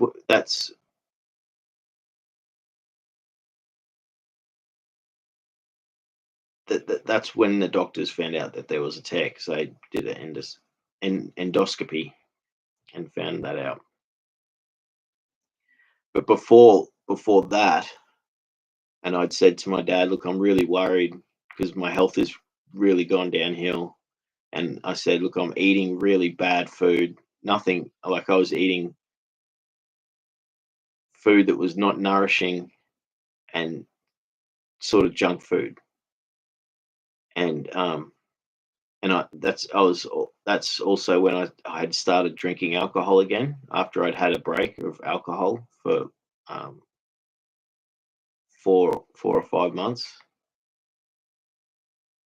So I have had these long breaks without alcohol, like 6 months at a time, a year at a time, but then I'd end up starting to drink again. So, now I'm going through this starting of this break from alcohol now. It will hopefully be for several months to 6 months. But then what happened was this week I got triggered. I had a major, really upsetting experience, and it put me in such a state this week where I lost a couple of days where I couldn't do anything, and I had started drinking again after I'd said to everyone, "This is my last," because I had the last Sunday night live stream. I had alcohol, and I was like, "This will be my last alcohol for 6 months, 2 months to 6 months," because I'm doing this course in mindfulness. I want to have a clean body and all that stuff. But I got triggered, so I started the drink again. But sorry, the point I was trying to make is, I'm sorry, I tend to sort of go off on tangents. My dad likes to have fruit for breakfast, and he said, "Well, look, here's something I can do for you for your health. When I cut my fruit up in the morning, I'll cut up a, a selection of fruit for you, and I'll have a bowl of fruit for you every day." And that has been the best thing for me. I'm so grateful for him doing that for me, and he does the same for mum. So he cuts up a big all this fruit, and he cuts it all up into little pieces so you can eat it with a fork. And so that's been a great start for me. You know, I'm just reading the comments here. Yeah, Sam likes fruit, says there. Ouch. I think yes, referring to the stomach. Totally. Like I ended up having to get an ambulance um, to get because I was vomiting blood. So that was really not a good thing. And what the doctors said, they said they couldn't see anything in there from initially from the X-ray, so they knew it was. So then they just put me on this drip for I was for 2 days, and I had to have soft food for a couple of weeks. Nothing, only fruit and like porridge, that sort of stuff.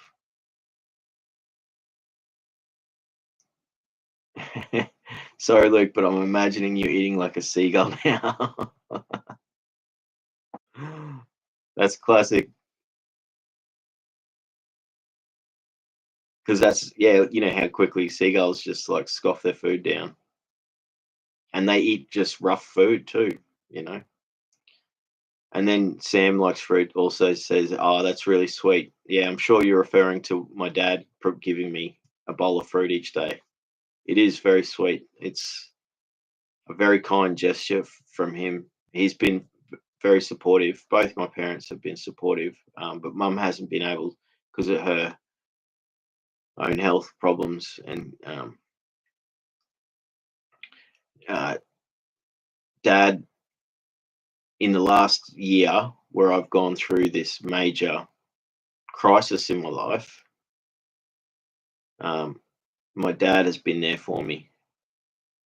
He's been there for me and helped me through the process of my dealing with the hospital from my time in the mental ward from when I attempted suicide because um, I uh, I had to basically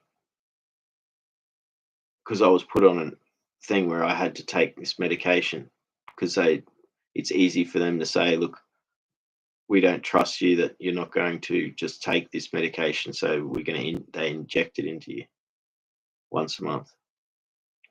I fought against that because of all the side effects I was getting from it, and I also was able to show to him that not show to him, show to um, the mental health system that wasn't going to. I was no danger to myself. I was no danger to others, and that there's three reasons why they can force you to take drugs, these forced injections, and after 5 months, it was um, no, it was 4.5 months, I think. Um, I'd had 5 injections, but yeah, well, it was 4 months. I was like, no, I want off this stuff now. I'm not taking this anymore. I'm not a danger to myself. I'm not a danger to anyone else. Um, and I proved to them that, because I had changed. I haven't had any suicidal ideation since. I'm so grateful that I survived. I'm ashamed for what I did, and I have the guilt and shame for putting my family through what I did, for what I did. Sam Likes Fruit says, yeah, evil that is, I think. Yeah, it is. Forced injections, they've done that to a friend of mine too. It's not I there are look, I understand why they sort of do it, you know. But I was already stable. But they didn't trust me. They didn't trust that I wasn't going to just try and do it again, because this is what happens. They do that. That someone comes into a hospital, they've tried to, um, have attempted suicide. Um, they put them on this drug to stop them from trying it again. I had to prove to them that I've as soon as I had survived that night, I wanted to live. I wanted to live. And I knew that I would just have to live with the fact that I'd caused all this damage, like I'd crashed my vehicle. I wasn't. I had a temporary. Um, my I wasn't myself, but that was only one time episode. It's the only time in my life I've had an episode like that. So I was able to prove to them that I'm not a danger to myself or others, um, and that they agreed that I was able to come off the drug, and that was the best thing. I had to go through the withdrawals from it, but the withdrawals, I tell you, like, were nothing compared to actually being on it. Like, being on it was the worst time in my life. Worst time in my life. It's, and I will keep talking about this whenever it pops up, is because I believe forced injections are against human rights. That they can force this onto you. I do understand that there are times where you get real violent, dangerous, mentally ill people where they don't have a choice because of they are so violent or dangerous. But all I did was attempt suicide. And it was there. There was and the way I did it was not in a way where there was no one around. So even though it was destructive what I did, I did injure myself. Like I'm so lucky I survived it. I The only thing that stopped me from probably dying in that accident was the fact that fence, the wall that I crashed into had already been um, hit by trucks and repeatedly. It had been bumped so many times, so the actual thing just fell over. So yeah, I know I've talked. I don't want to keep talking about this stuff, and I hope it's not triggering to be talking about.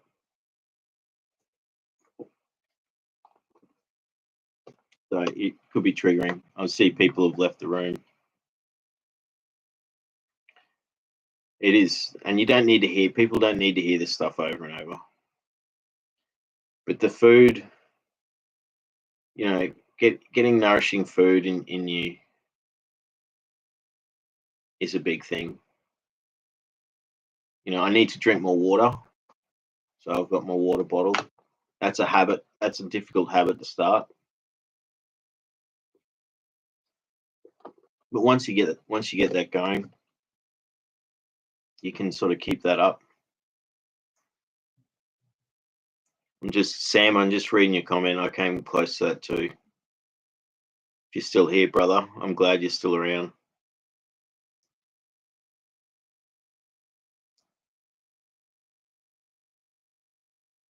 It's not an easy thing to talk about, is it?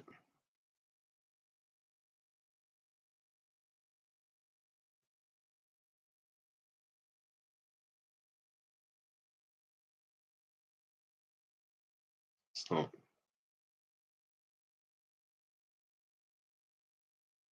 I think Sam's left. Oh no, he's still here. No, not really for some. Yeah, actually, I agree with that. Like, I'm able to talk about it. I don't. It's I have shame and guilt over what I went through. That's awesome. That's awesome to hear. That's awesome to hear, Sam. Because we go through these dark times, don't we? And I've lost so many of my friends to this. It's really sad when they do go through it fully, and oh,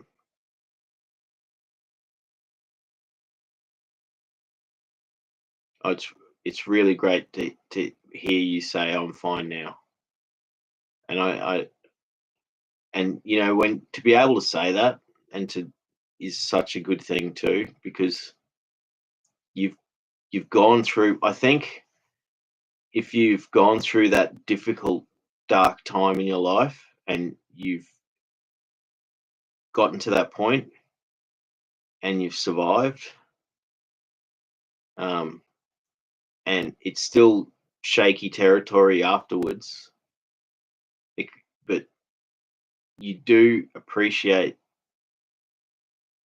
the strength that if you know that you're fine now, and you're able to say it, you're able to tell us that you're fine. So thank you for sharing that. you know it shows strength. Yeah, you've got a lot of strength in being able to talk about that, because it is such a common thing that the actual numbers of people that get to this point, it's just very sad, and we should be able to be more open about things, because you know um it shouldn't be this stigma that that you have to carry just because you've been through those times, because I know now myself I'm never ever gonna get to that point in my life again. you know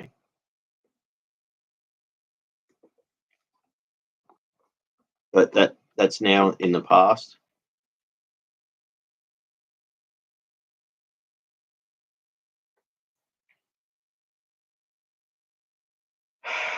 So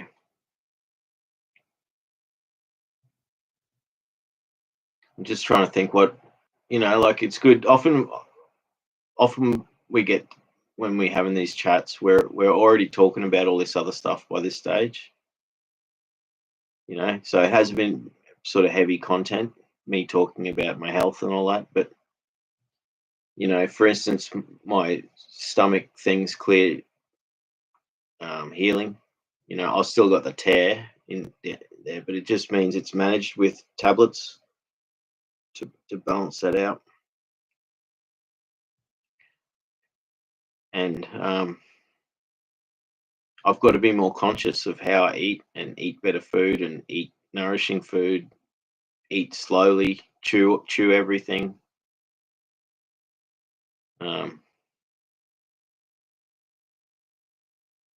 but it just goes to show that how much complex trauma affects the byproducts of it.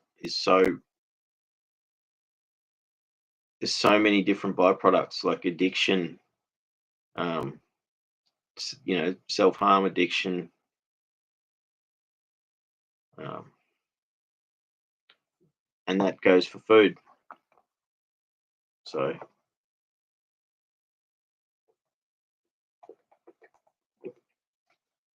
we just got to be drinking the water.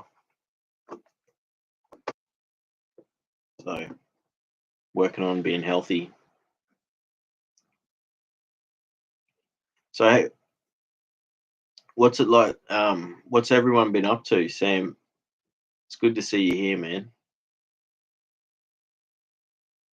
Like,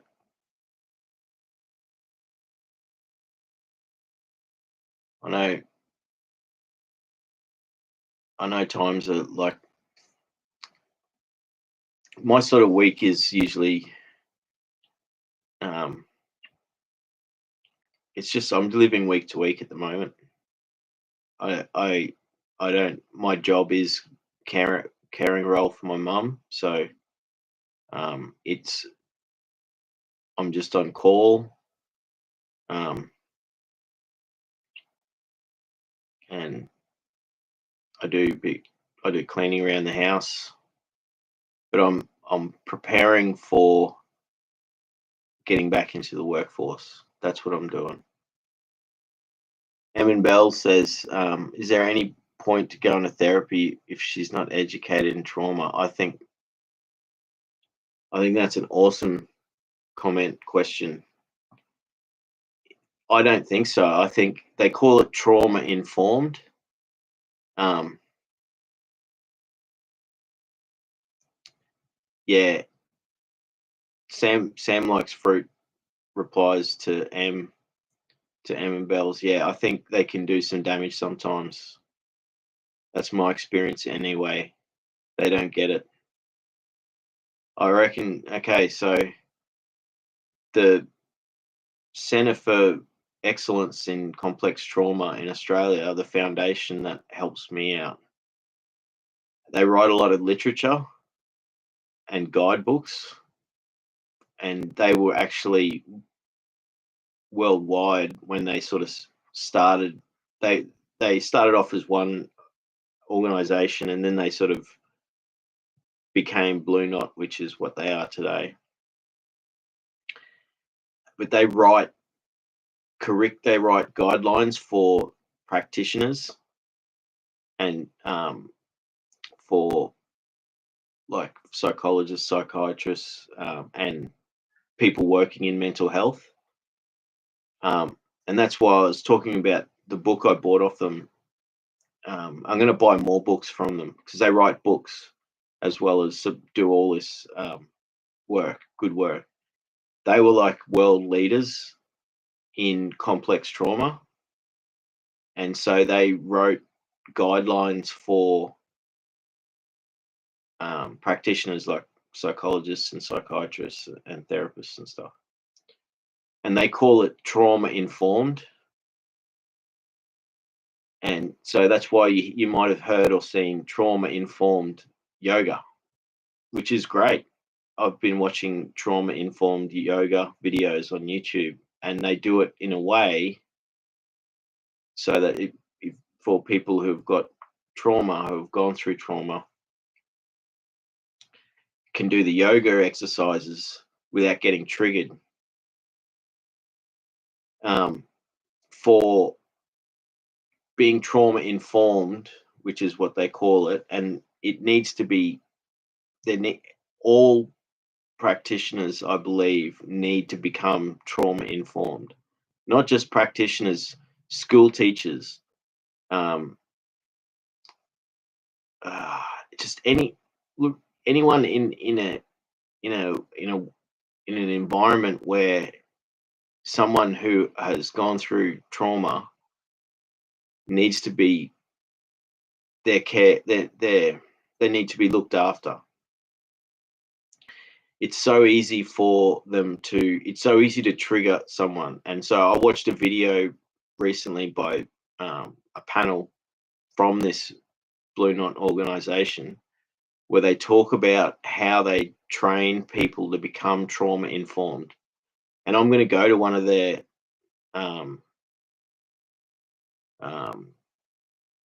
clinics. They do like 1-day workshops, and they do them for the general public. And how you going, Roma?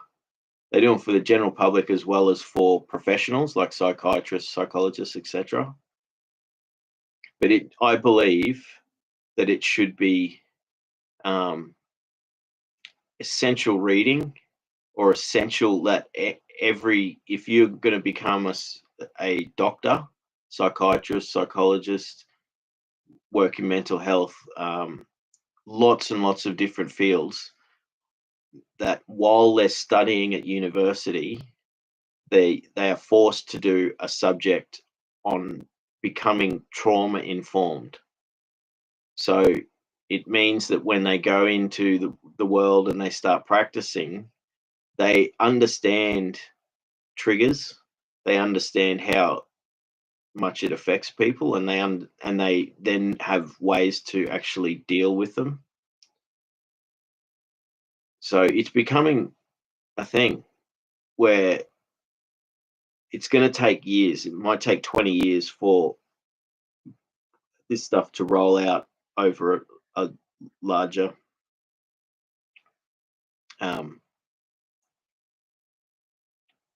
sort of to be ingrained in society. But for instance, I'll give an example. I get triggered by authority or institutions, sort of thing. That's one of my triggers.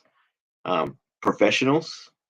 So I had a professional, when I had a work accident, steal an X-ray of mine, right? Which was my evidence to go and get a compensation claim for this horrible work accident that happened to me when I was 17 years old. So I was sort of tricked by this guy. He offered free. I'd hit damage on my head, and I had damage in my arms and my neck. So I had a partially broken neck, and I'd hit my head. So I had a acquired brain injury, and I had broken wrist from this work accident. And so I was tricked by this guy. Like, I don't know why he did it, but it meant I was still a child, right, at the time. So it shut me down, and I gave up on the idea of seeking compensation for this horrible work accident I'd gone through. Now, I could have easily have gone to the police and said, I want this X-ray back. This is mine. But the guy basically said, because he gave me free work, on my neck and my arm, he asked for my X-ray. He took an X-ray of my neck, and you could see there was chipped bone and everything, So number 1 and number 2 vertebrae in my neck are break, like they could cause me a lot of trouble down the track, and I've always had, and my shoulder. I had this. This was a work injury where I deserved to get compensation, but I was a child at the time, and as I'd already gone through complex trauma from early childhood, so and I was already fearful of authority and institutions.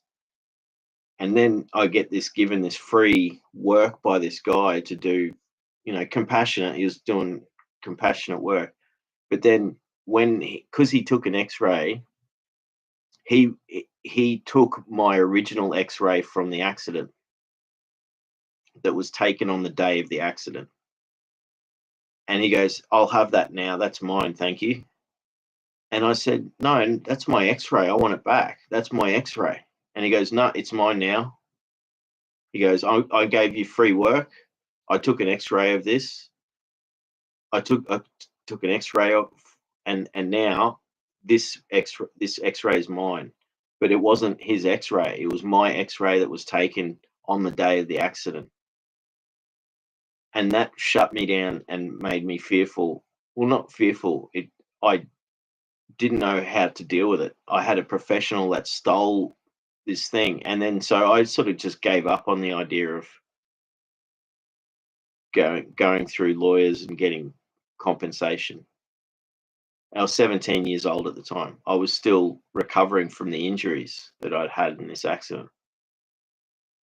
So I'll finish from that part of that story there, but I'll explain that's why I have, and also like I'd been harmed whilst at an institute, like um, an authority, like when I was at a place where when your parents dropped you off, they should expect that you're going to be okay. No one's going to harm you. But I'd been harmed sexually at that at when I was a child. So I have this fear for authority, fear for certain. It's very hard for me to have a trust to develop trust with someone. So this is going back to this whole trauma informed thing. Is that to go see a doctor or a psychologist or clinician or any of that sort of thing, I already am going to be fearful and apprehensive, and I could be triggered very easily by little things they do. So a trauma informed psychologist might know how to engage with their client or their patient, sorry, um, in a way that's not going to trigger them. And it can be as simple as how they, how they look at the person, how they write the notes down when they're talking back and forth, when the person's telling the psychologist, "Oh, this is what's going on in my life, and this is what's causing me pain," and all this stuff. Just the way that they write down the notes can be done in a way that is trauma informed, so it's not going to trigger the person. Having the right reactions, and like so it's something that needs to be done, and they are training people in it now in Australia, and I think this is rolling out worldwide. And the goal is for the whole world professionally to become trauma informed. So it means that they're going to behave in ways that aren't going to trigger people, because usually people that have got complex post-traumatic stress disorder are going to be easily triggered by any number of things. So, they can't change everything, and no, everyone's got different triggers as well. So it is hard for professionals to actually. It's hard for them to do their job without, you know, somehow triggering someone, because everyone's got different triggers, if that makes sense. But the more trauma informed you are, especially going through interview processes with stuff, like so police and detectives, if they're trauma informed, they will be able to do interviews with victims of crime, and not re-traumatize them, because this is what happens: is you'll have someone who's a victim of a horrible, serious crime, and they're they're currently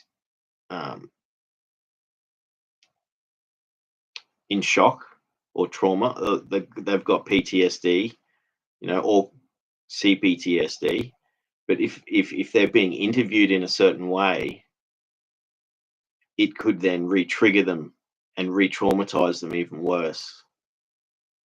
And there are simple ways, and it can be body language, it can be the tone of voice, it can be speaking to the person in a very compassionate way. So it is good that we're starting to actually talk about it, and there are organizations like in Australia, Blue Knot, are writing curriculum and guidelines for professionals so that they can actually do their job in a way that's not going to traumatize people. So especially, and for instance, at the moment, we've got a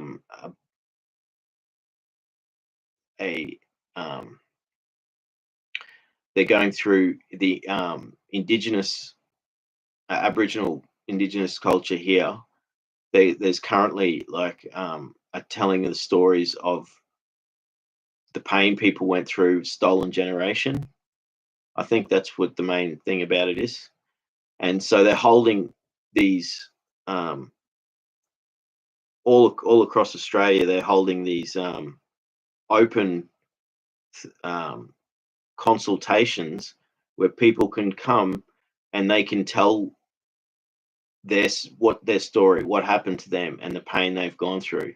But the people who are running this thing have been trauma informed, so they're doing it in a way, consciously knowing how they can actually get people to talk about the most difficult stuff, but without actually re-traumatizing them. And it so we are. I like to think things are getting better over time, but it is a big topic. So for me, and that's why I told the story about how my X-ray was stolen from me. I've got a fear of authority and institutions and professionals. So it takes a lot for me to have trust in them. So I get triggered by how they behave towards me, because I've been harmed by a professional in the past through malfeasance, and also have that fear of institutions and the power that they have, and all that sort of stuff. So being trauma informed there's hope for the future. I'm going to catch back up with the chat.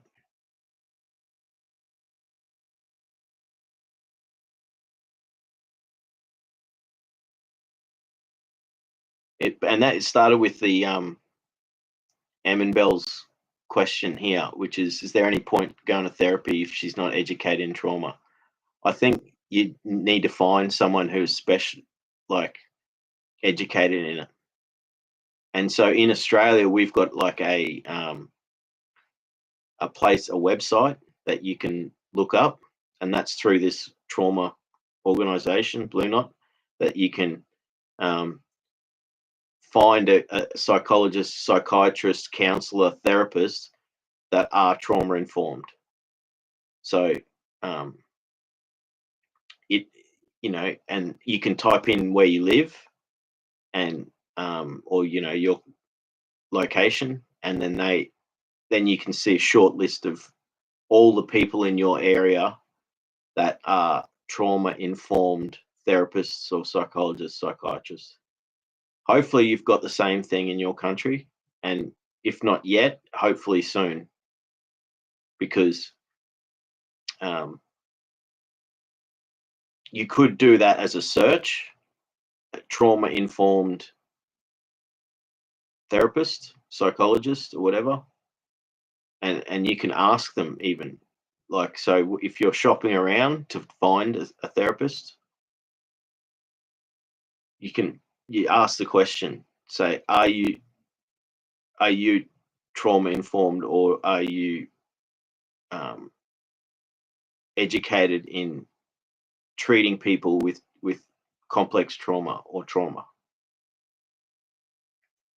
Because they are out there and they do exist in every country, but how to find them, that's the question. So in our country, there's a website, you can look it up. Unfortunately, I've done that and looked in my area, and there isn't one. There is no. There's a lot of therapists and psychologists, but no psychiatrists in my area. But that's,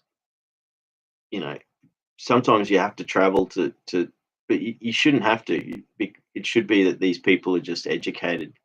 It should be part of every university degree graduate, and then re-educate people who have graduated. You know how doctors and psychologists and all that have to go through ongoing training their whole life. Like every few years, they have to go and do a couple of day course to be brought up to date with the new changes and things. So to answer, I would say it's best asking the actual therapist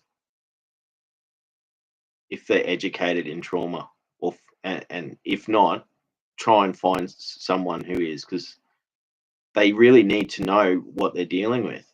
If they're not, if they can help you with stuff, but if they don't understand how complex, especially with complex PTSD, there's so much to it. They need to be not experts at it, but they just need to, you know. Sam Likes Fruit says, yeah, I think they can do more damage sometimes. That's it. And that's the whole point, is that if they're not trauma informed, they can trigger you or treat you a way which exacerbates your condition or your problem. Sam continues, yeah, that's my experience anyway. They don't get it.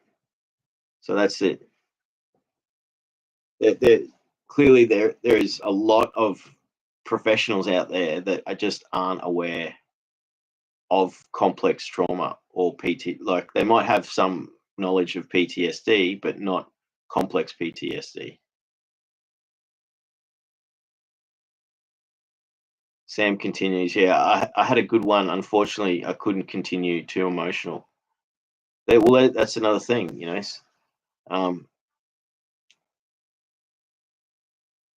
therapy is, and going through the stuff can be so traumatic to actually talk about it, or to try and, how do you deal with it? And that's why there's all these other therapies like the EMDR with the eye movement, um, somatic therapy.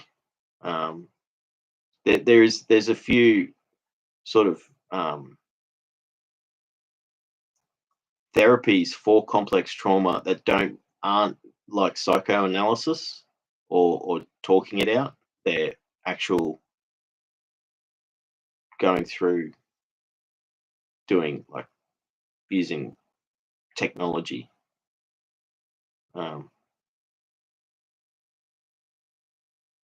And yeah, it is unfortunate too. Like, I had a really good psychologist many years ago, and then she moved away, and I couldn't go back to her anymore. And I had this really great rapport. She was amazing. She taught me so much. She was like a psychologist that did mindfulness and grounding techniques as well, and yoga. She kept prescribing me. She kept saying, "Go do yoga." go do all these things. And she gave me mindfulness exercises and grounding exercises and they worked. One of them was great, where she just said, just take your shoes off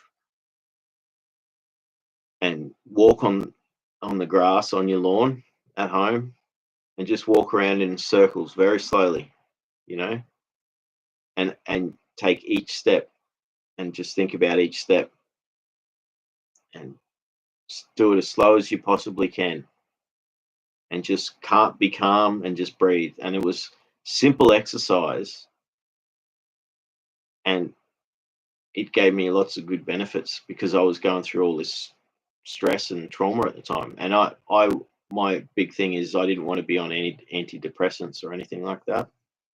So I was asking for, I looked for her as someone who was teaching cognitive based therapies, because there's so much benefit you can get from all that. Sam Likes Fruit says, oh yeah, no, I just read that one. You said, yeah, you had a good psychologist, but then couldn't continue. It's too emotional. That is a difficult thing with getting with therapy, is that it can be so traumatic to bring it up. But there are other methods that you can do where you're not having to go through reliving the actual telling what happened over and over, because it is re-traumatizing. It has been. I've had that experience myself.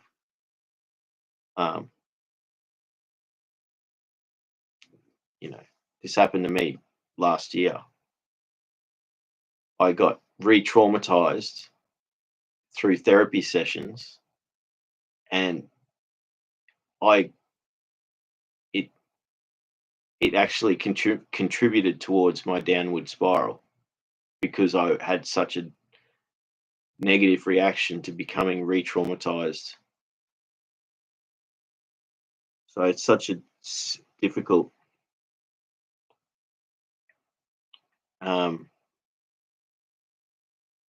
Emin Bell says, I asked her about her reference, and she said she had a weekend work seminar.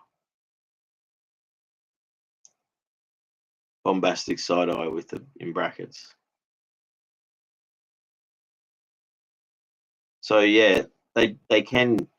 That's sort of how they do it here with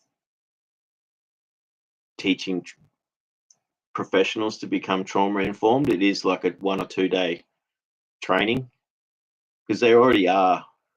They've already they've already done like universities. They've got their degrees or their masters or whatever. But like they do they often teach them just over a few days. And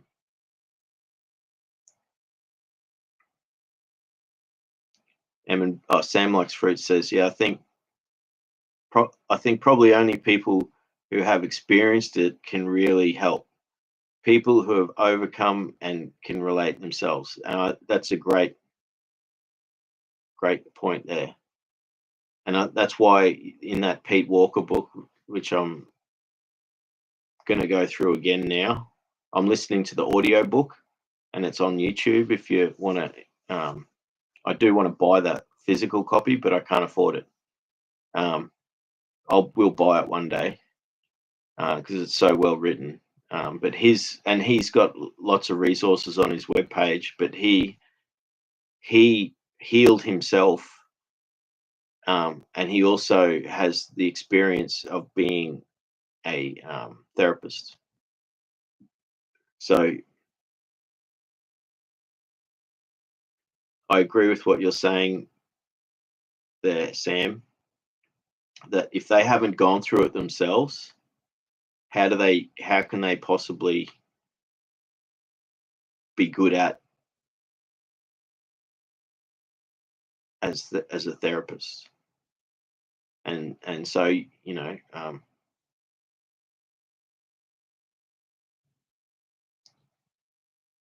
that's a really good point. I think you could find ones that haven't gone through trauma themselves, and still be good at it if they've done it, if they've done the training and specialized in it.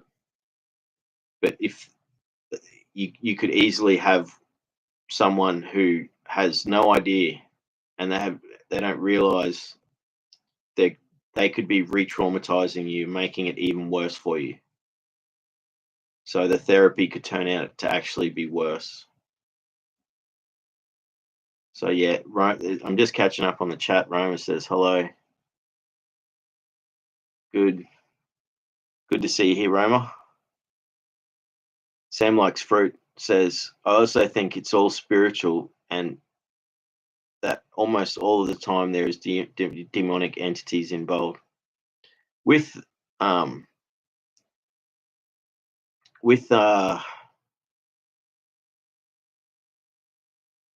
it's with anything with that we deal with in our minds and our bodies, that for instance, like if you people who have pornography addictions, they've got this really sort of dark demonic thing going on in their psyche, in their spirit, in their soul, whatever. Like it's like there's the same thing with other addictions like alcohol and drugs and stuff. You end up with these elements that are part of your mind that are literally like what you say, they're viruses that have captured. You could also look at them as viruses, so I hear what you're saying, is that it's an element that, people talk. They used to call them archonic influences. So that people have these things that get attached to them, and that's what, that's why there's the whole thing about exorcism and stuff like that. So in a lot of ways, like therapists and psychologists are trying to do that, even if they're trying to remove these parts out of the person that have clung on to them, so it doesn't matter how you describe what they are. I'm trying to explain that, that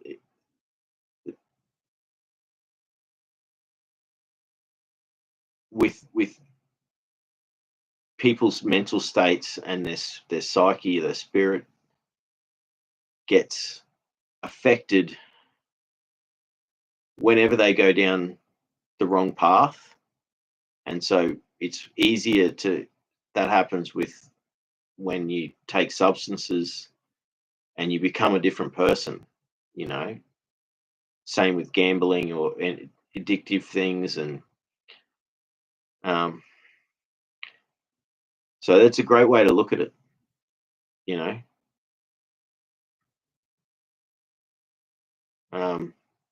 Evan Bell says, thank you for your reply, Sam. Roma says, yep. Evan Bell says, hello, Roma. Roma says, hi.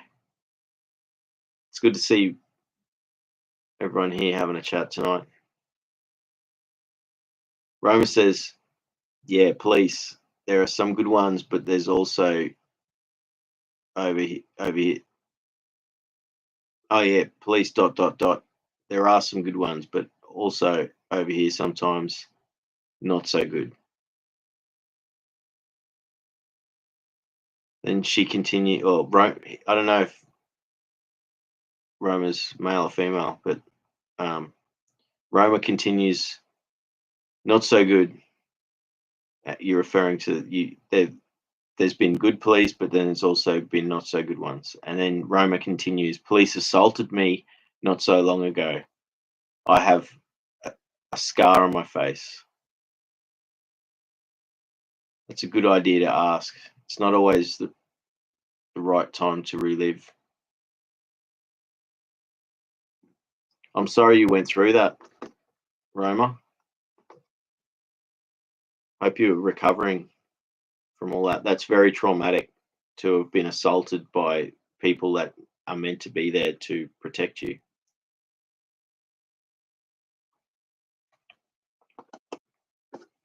It's very damaging. You lose a lot of faith in the system, and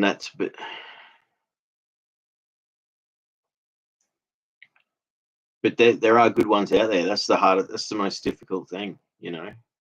Sam says, "Yeah, I used to have faith in the police." How dumb! It is quite common to hear this story of people who have been had either been assaulted or had negative um, interactions with the police, and it's unfortunate because we want to have faith in them, and we want to have trust in them, and we want to, you know, and I know that they themselves, because they've got the tarnished thing, you know, like whether it's some places there's corruption and some places there's violence, and in other places negligence where they just don't care about solving crimes. You know, they're not doing anything about stuff. But then you've got the majority, like there's so much police work that we don't see or hear about. Do you know what I mean? Where they're looking after and helping people. But at the same time, if you've been personally hurt or assaulted or any number of things, you're going to have a fear every time you see a policeman or a policewoman or a police car, or anything. And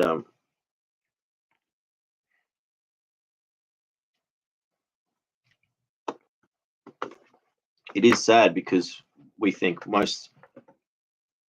we want to have faith in these institutions.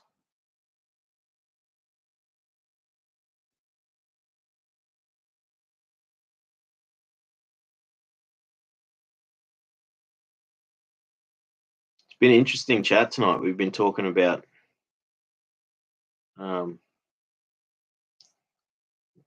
yeah, lots of different things.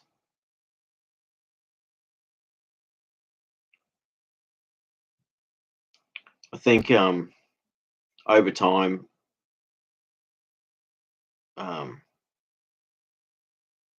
I'm optimistic. You know, even though I realise that we do live in this world full of corruption and malfeasance and greed and all that stuff, I still like to try and be optimistic about things. Things will get better, and I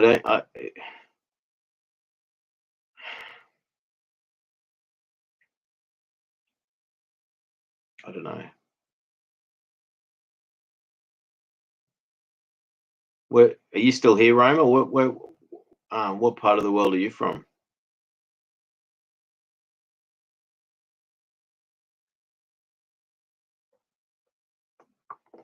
I'm drinking lots of water tonight, so I have to drink lots of water. I got to catch up. I don't drink enough water.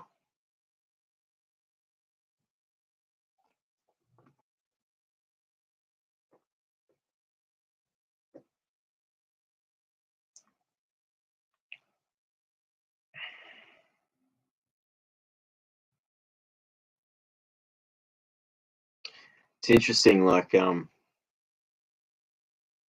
other night, like we had this chat, and we were chatting for 10 hours. Can't believe it. So probably um,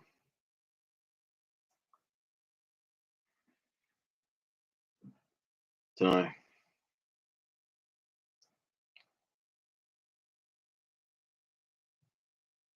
Normally I'll do these live streams once a week, and I try and have a theme, or but I think it's been constructive what we've been talking about, like finding a therapist that knows how to deal with trauma is a big thing. It's worth doing your research when you're picking one, and if they don't have experience in it, then find another one, because it makes a big difference.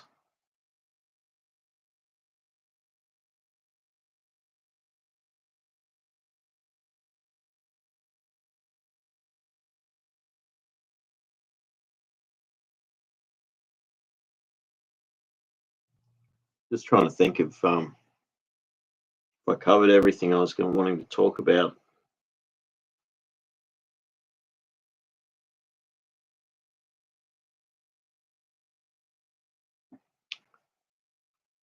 I didn't have many things on the list tonight to talk about. I was like thinking, oh, I'll just talk for a little bit and then we'll get the chat going. But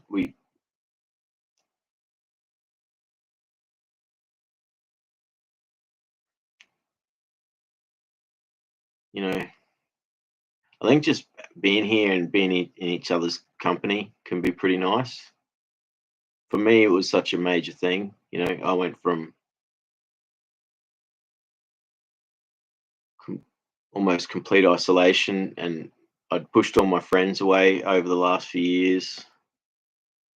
Only got a few friends in real life, but this is real life. We're real people here now, and we all have experiences, and we all share common bonds that we've gone through difficult times, and it's how we can live with it now is a big thing.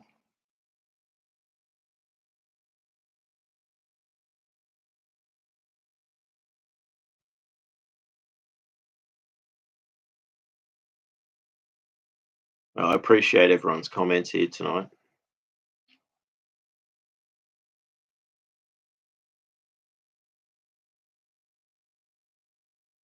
I probably won't be having. I'll probably wind up the stream soonish, because I am wanting to get up and watch the sunrise tomorrow. Something I've been trying to do for a week, and it rained, and then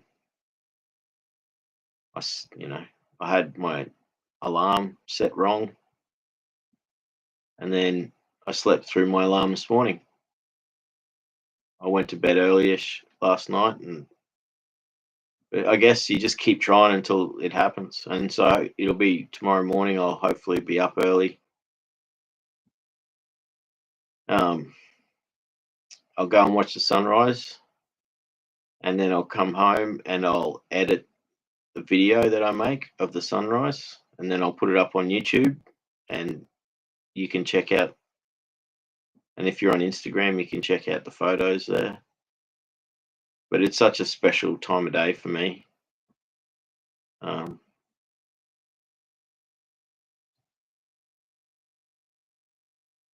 I need to do it as much as I can.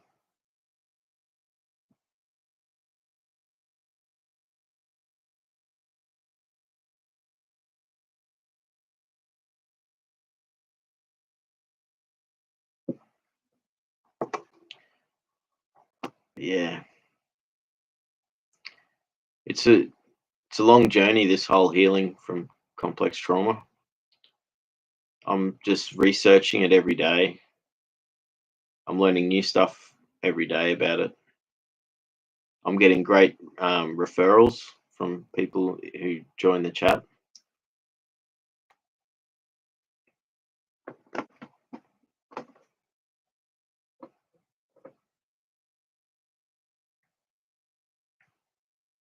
So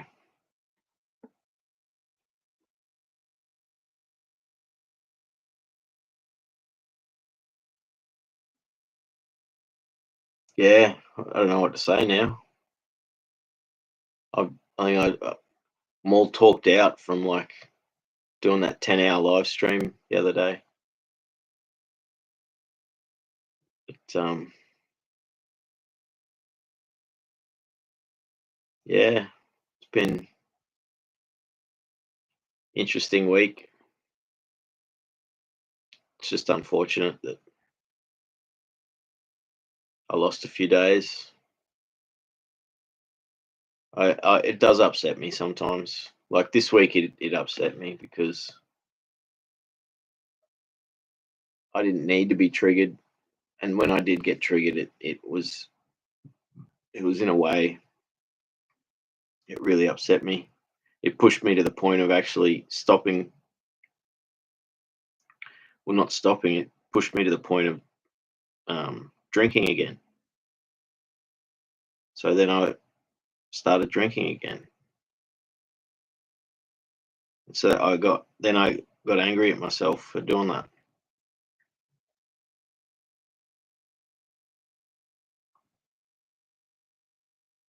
Yeah, I think we've had some really good. I mean, often in these chats we talk about all different stuff, and tonight the topic has been quite a lot about you know trauma and aspects to how that interacts with society and systems, and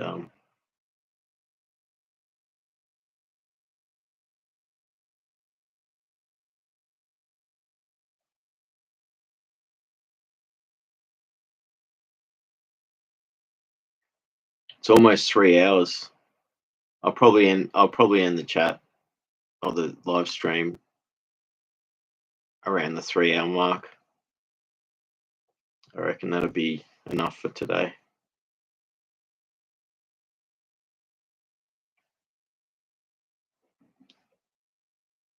And I don't know. We'll see how it goes. If if we end up back in a lively conversation, then I'll just keep it going. Someone else has just joined again recently. You're welcome to join the chat, whoever just joined. Um, we've been talking about um, how valuable it is to have um, a therapist or psychologist to be actually trauma informed or to know how to deal with trauma. And I think eventually it will be common that people from all different industries are trauma informed because it is essential.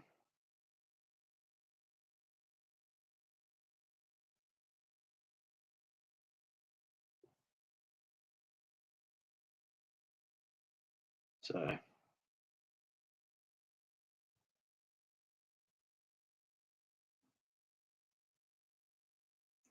but yeah, no, it was cool the other night. Like it turned out to be my birthday stream. I didn't even realize.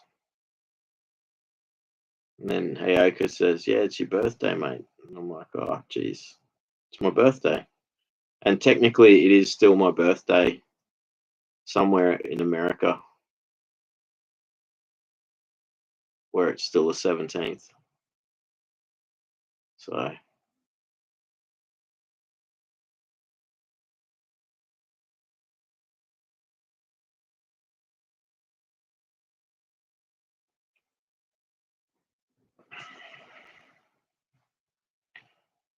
yeah, doing this stuff, it's ever since I started doing these live streams. Oh, here we go. Roma's back.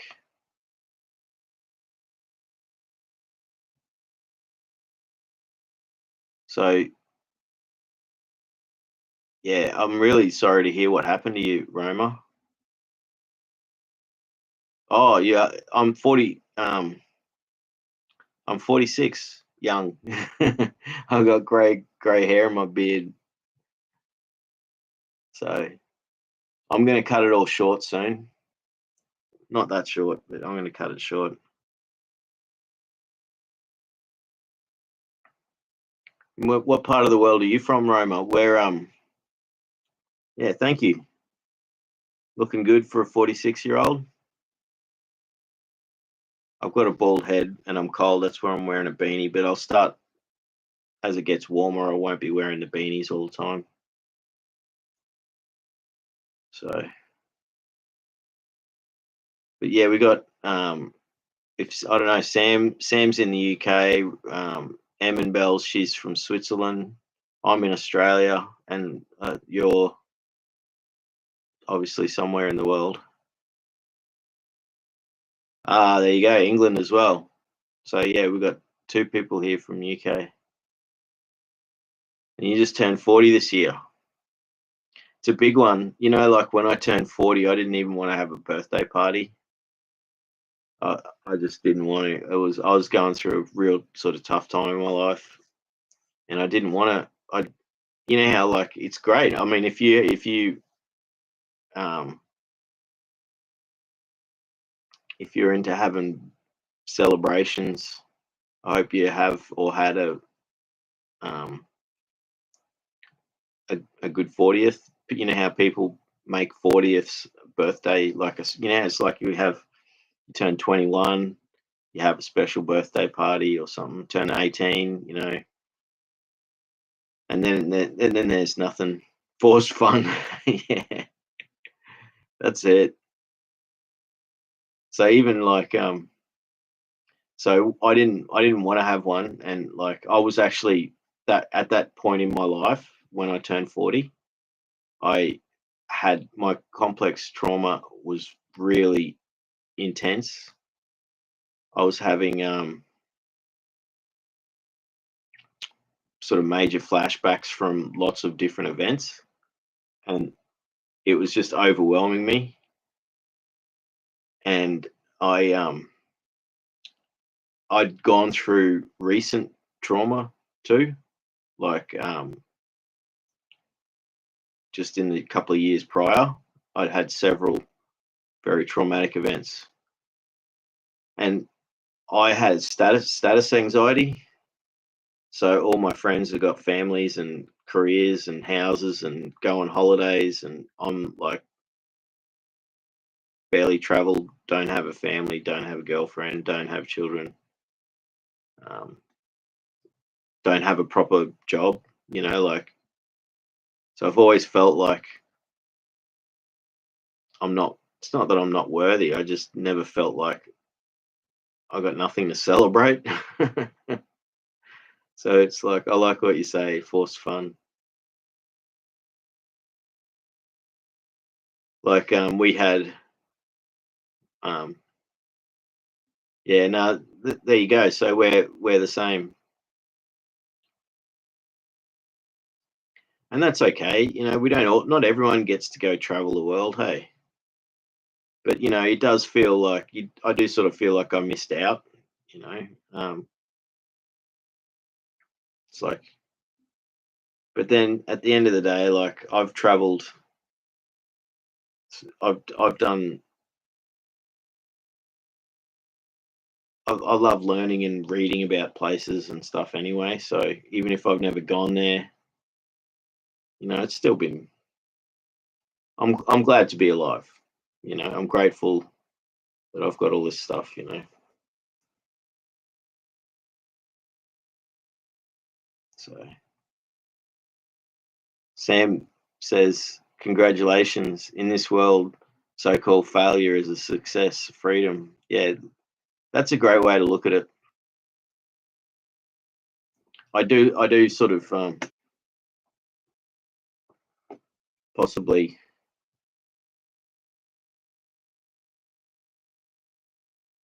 I do still have status anxiety. But you know, at the end of the day, people tell me, "Oh, you're lucky. You know, you don't have all these responsibilities. You know, you're you're lucky you don't have kids. You're lucky you don't have a mortgage. You're lucky, and yeah, that's true. And I know how much pain my friends go through raising their children. They how much effort and um, it's difficult time for them, but that's still. But you're right. Maybe I should not be so harsh on myself.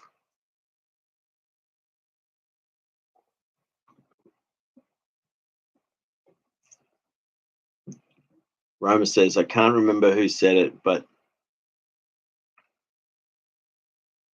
to be sane in this mixed up world is insane. That sounds like Bill Hicks, the comedian, because he said something similar to that. No, what he said was,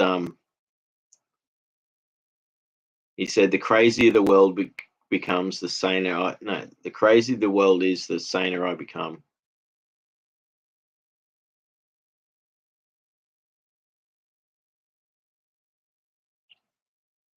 But that's a great one. I can't. Yeah, I'll read it again. I can't remember who said it, but to be sane in this mixed up world is insane.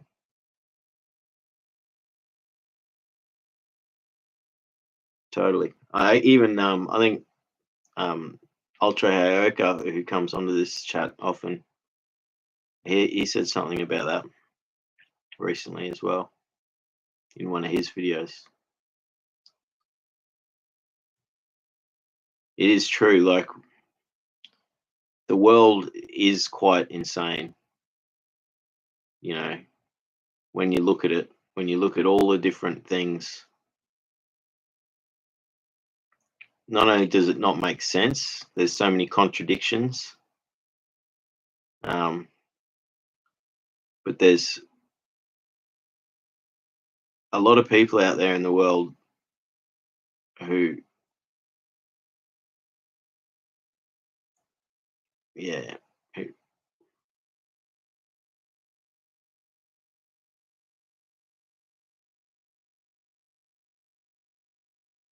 I don't know. I think there's a lot of people out there in the world that claim to be sane, but they're actually not.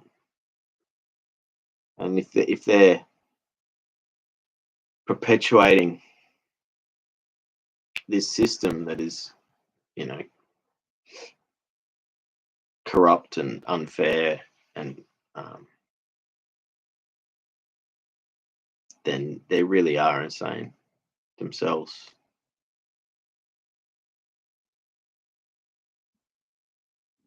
Sam says, we feel like we're missing out, but I don't think we are. That's good, man. That gives me courage and makes me feel better reading that, because I think that's true. We do feel like it's sort of like the grass is greener on the other side saying. We do feel like, you might feel like you're missing out on all this stuff, but are you really?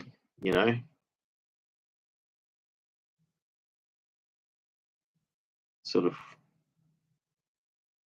things like what's inside that counts. Doesn't matter. It's not about, you know,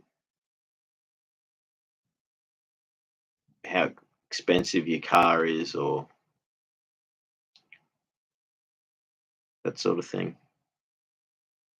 or whether you went on 5 holidays last year to all over the world. It's not about that. Although it would be nice to actually travel somewhere, but that's going to be a long time before I even get to think about that, where I'm at.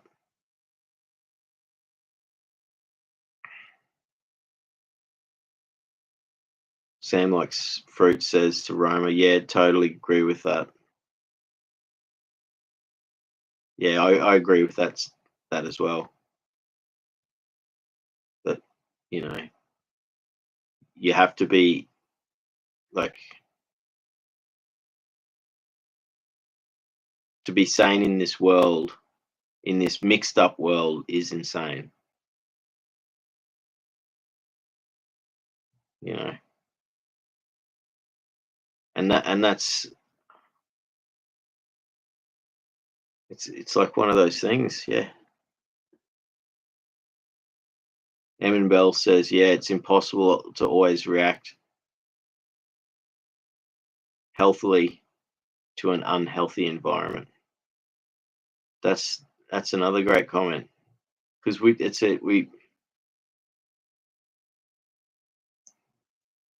the world is this artificial world that we live in, and it's increasingly becoming more like that. Like, um, you know, as we're progressing, we're regressing in in in a lot of things. You know, like we can produce all this food with all this industrialized, mechanized food processing, but then we have to use all these chemicals to produce it, and like pesticides, and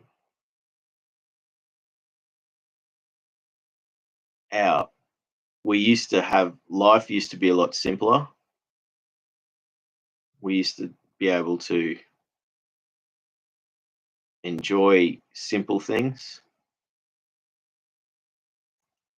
but everything's gotten much more sort of complex and complicated.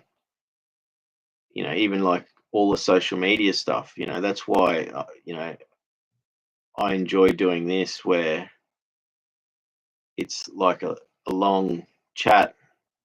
We have a conversation, and like if you're on Facebook or Instagram, you're just scrolling, scrolling, scrolling, and YouTube can be the same. You can if you can go down this cycle of watching videos that aren't enriching. I try and mostly watch stuff that's educating me, and then I mix in some funny stuff, or mindless entertainment stuff. But then you look at things like TikTok, and Facebook and Instagram are just as bad with the scrolling thing. But people have these things where they get stuck on TikTok for like hours, like 6 hours, 10 hours, and they're like, "What was I just doing?" You know, how did all that time just disappear? You know, so it's it's one of those things. Like we got, I was showing everyone my old phone before, because Roma, this was actually my 40th birthday present. So I'm 6 years old now, and I can't use it anymore because they're shutting off the network. And I got a smartphone again. I haven't had a smartphone for 6 years, and it's just a simple, cheap one. I didn't want the flashy one, and it works. You know, but I'm not going to put like lots of apps on here.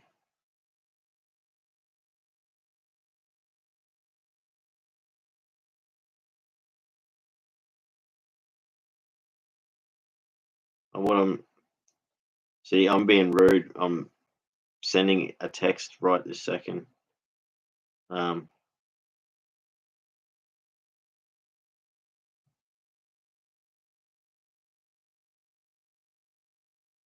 but I just needed to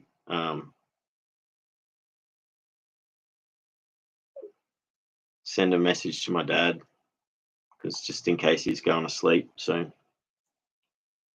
But yeah,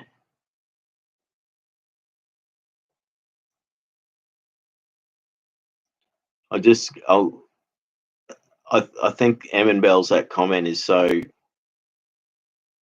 um, so true as well. You know, that it's impossible to always react healthily to an unhealthy environment.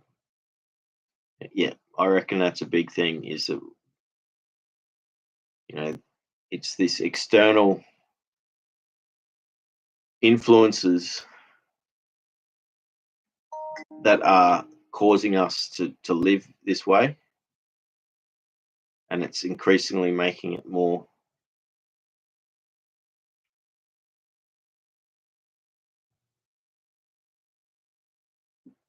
Roma says, oh no, yeah, Roma says, I'd like to reply to any of you that, oh wait, I'd like to reply to any of you that comment, my cognitive skills aren't good today. That's all right. You're doing well, Roma. We're all just having a nice, casual, slow conversation here tonight, you know. Um, I think it's been really nice. And like, we've been talking about some important things, like just like what we're talking about at the moment, you know. And then that's it. Roma says, I don't want to sound like my grandma, but TikTok is the devil. I totally agree. Like, I've never I've never gone on there, but everything I've seen about it is that it's like the way it's set up is it's like addictive, and it gives you like these dopamine hits, and you know, the videos are like these little short videos, and you just keep going from one to the next, and it's I think it is. I think it's pretty evil, you know, and I think it's causing a whole generation of people to have brain damage. They just recently just released statistics about people in Australia, children, uh, have got real bad literacy. Like, they can't read and write anymore. They can't count, can't read and write. But I mean, and that's actually kids that are they're too young to have smartphones and have TikTok anyway. But they've got the tablets. They got the tablet at home. They're playing on the iPad, you know. So you- getting away from that as much as possible, I think, is a big thing. Roma says, "How's mum?" Yeah, she's doing all right. I haven't checked on her tonight because That's why I do the streams on a Sunday usually, because then Dad's always around at that time, so I don't have to worry. But she's doing good. We had some good news that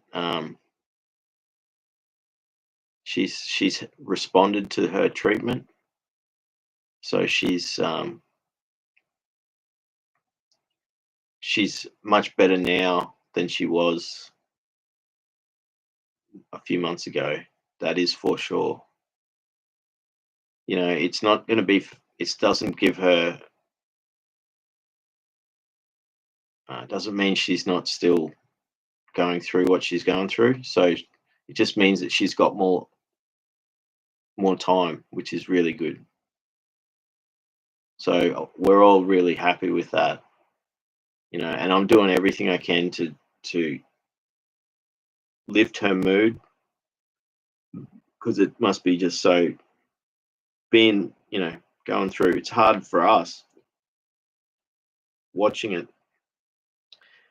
but must be just so much for the person themselves being going through it. It's just, I don't know how I'd cope with it. So she's doing well, and I'm getting to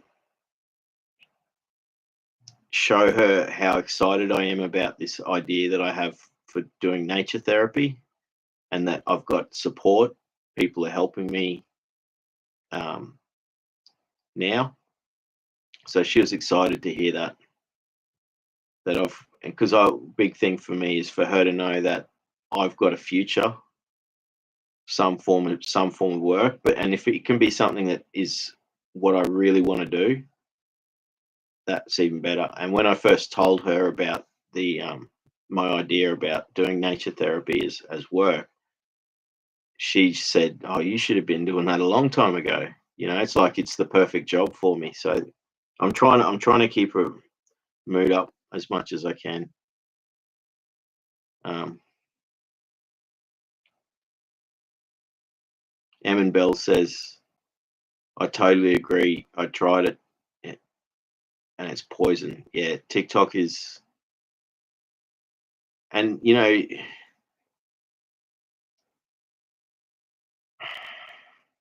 it had all these things where there's all the fads, like people were going through these doing silly things like pranks, and they were doing challenges where they're eating washing detergent and melting out their stuff. Like it was, I mean, when YouTube itself first started, it went through teething problems.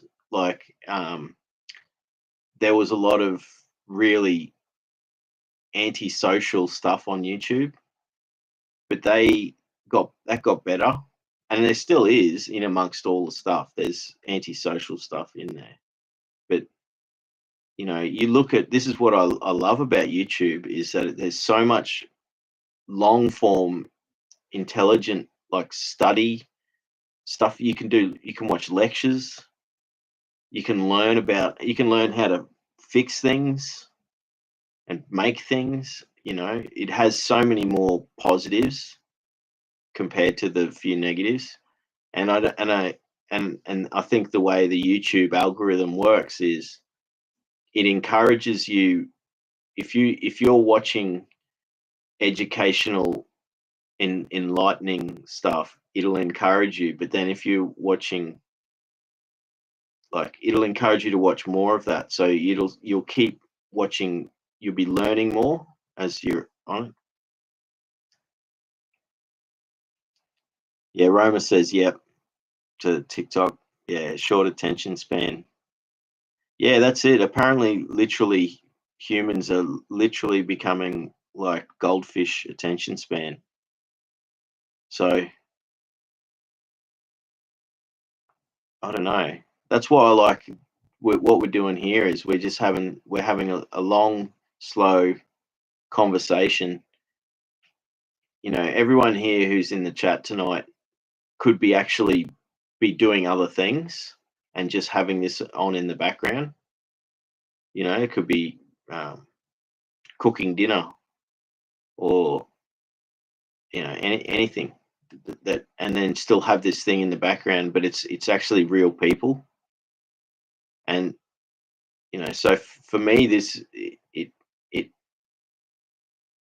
you know I enjoy it, so it's helping me re-engage with people. So we're having a conversation right now, and you know not only just a few months ago I was completely sort of a shut-in recluse, barely spoke to anyone besides family, immediate family. Like I was so removed from society, and I still am having difficulties because of my anxiety, and I get triggered so easily that I can't get outside much, But I'm working on that. I really am.